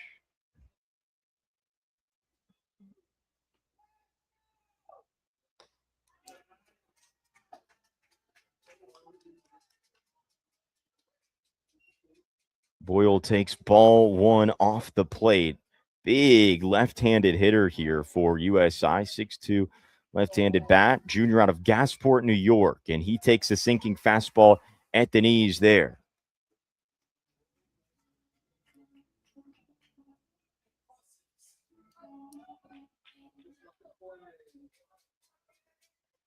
Trojans 1 out away. On the ground to second, Cooper Chaplin has it. He goes over to first. Little Rock live to see another day. They move to 33-26 on the campaign. They tie their single season program record, 33 victories from 1990 and 2000, as Little Rock set their date and another matchup against the regular season champion Cougars at 1 o'clock Central Time tomorrow. What a performance by the local product, the Sherwood kid and North Little Rock High School graduate Brody Bunting. He was able to go 8 innings. He gave up just 1 earned run for the Trojans in his first start all season. 6 hits, 1 earned, 3 walks, 6 strikeouts, and 118-pitch victory for Bunting and Little Rock, who were defeated in a 1-run game against the Cougars last night, are going to get another opportunity at the regular season champs tomorrow. Be right back here as the Trojans win it 7-2. We'll put a bow on things here in a moment, give you all the numbers you need to know, tell you a little bit about the matchup tomorrow. Trojans 7, Screaming Eagles 2. You're listening to Little Rock Baseball on the Buzz and Trojan Networks.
Back here inside Mountain Dew Park in Marion, Illinois. Little Rock have just finished things here with Southern Indiana. They win 7-2.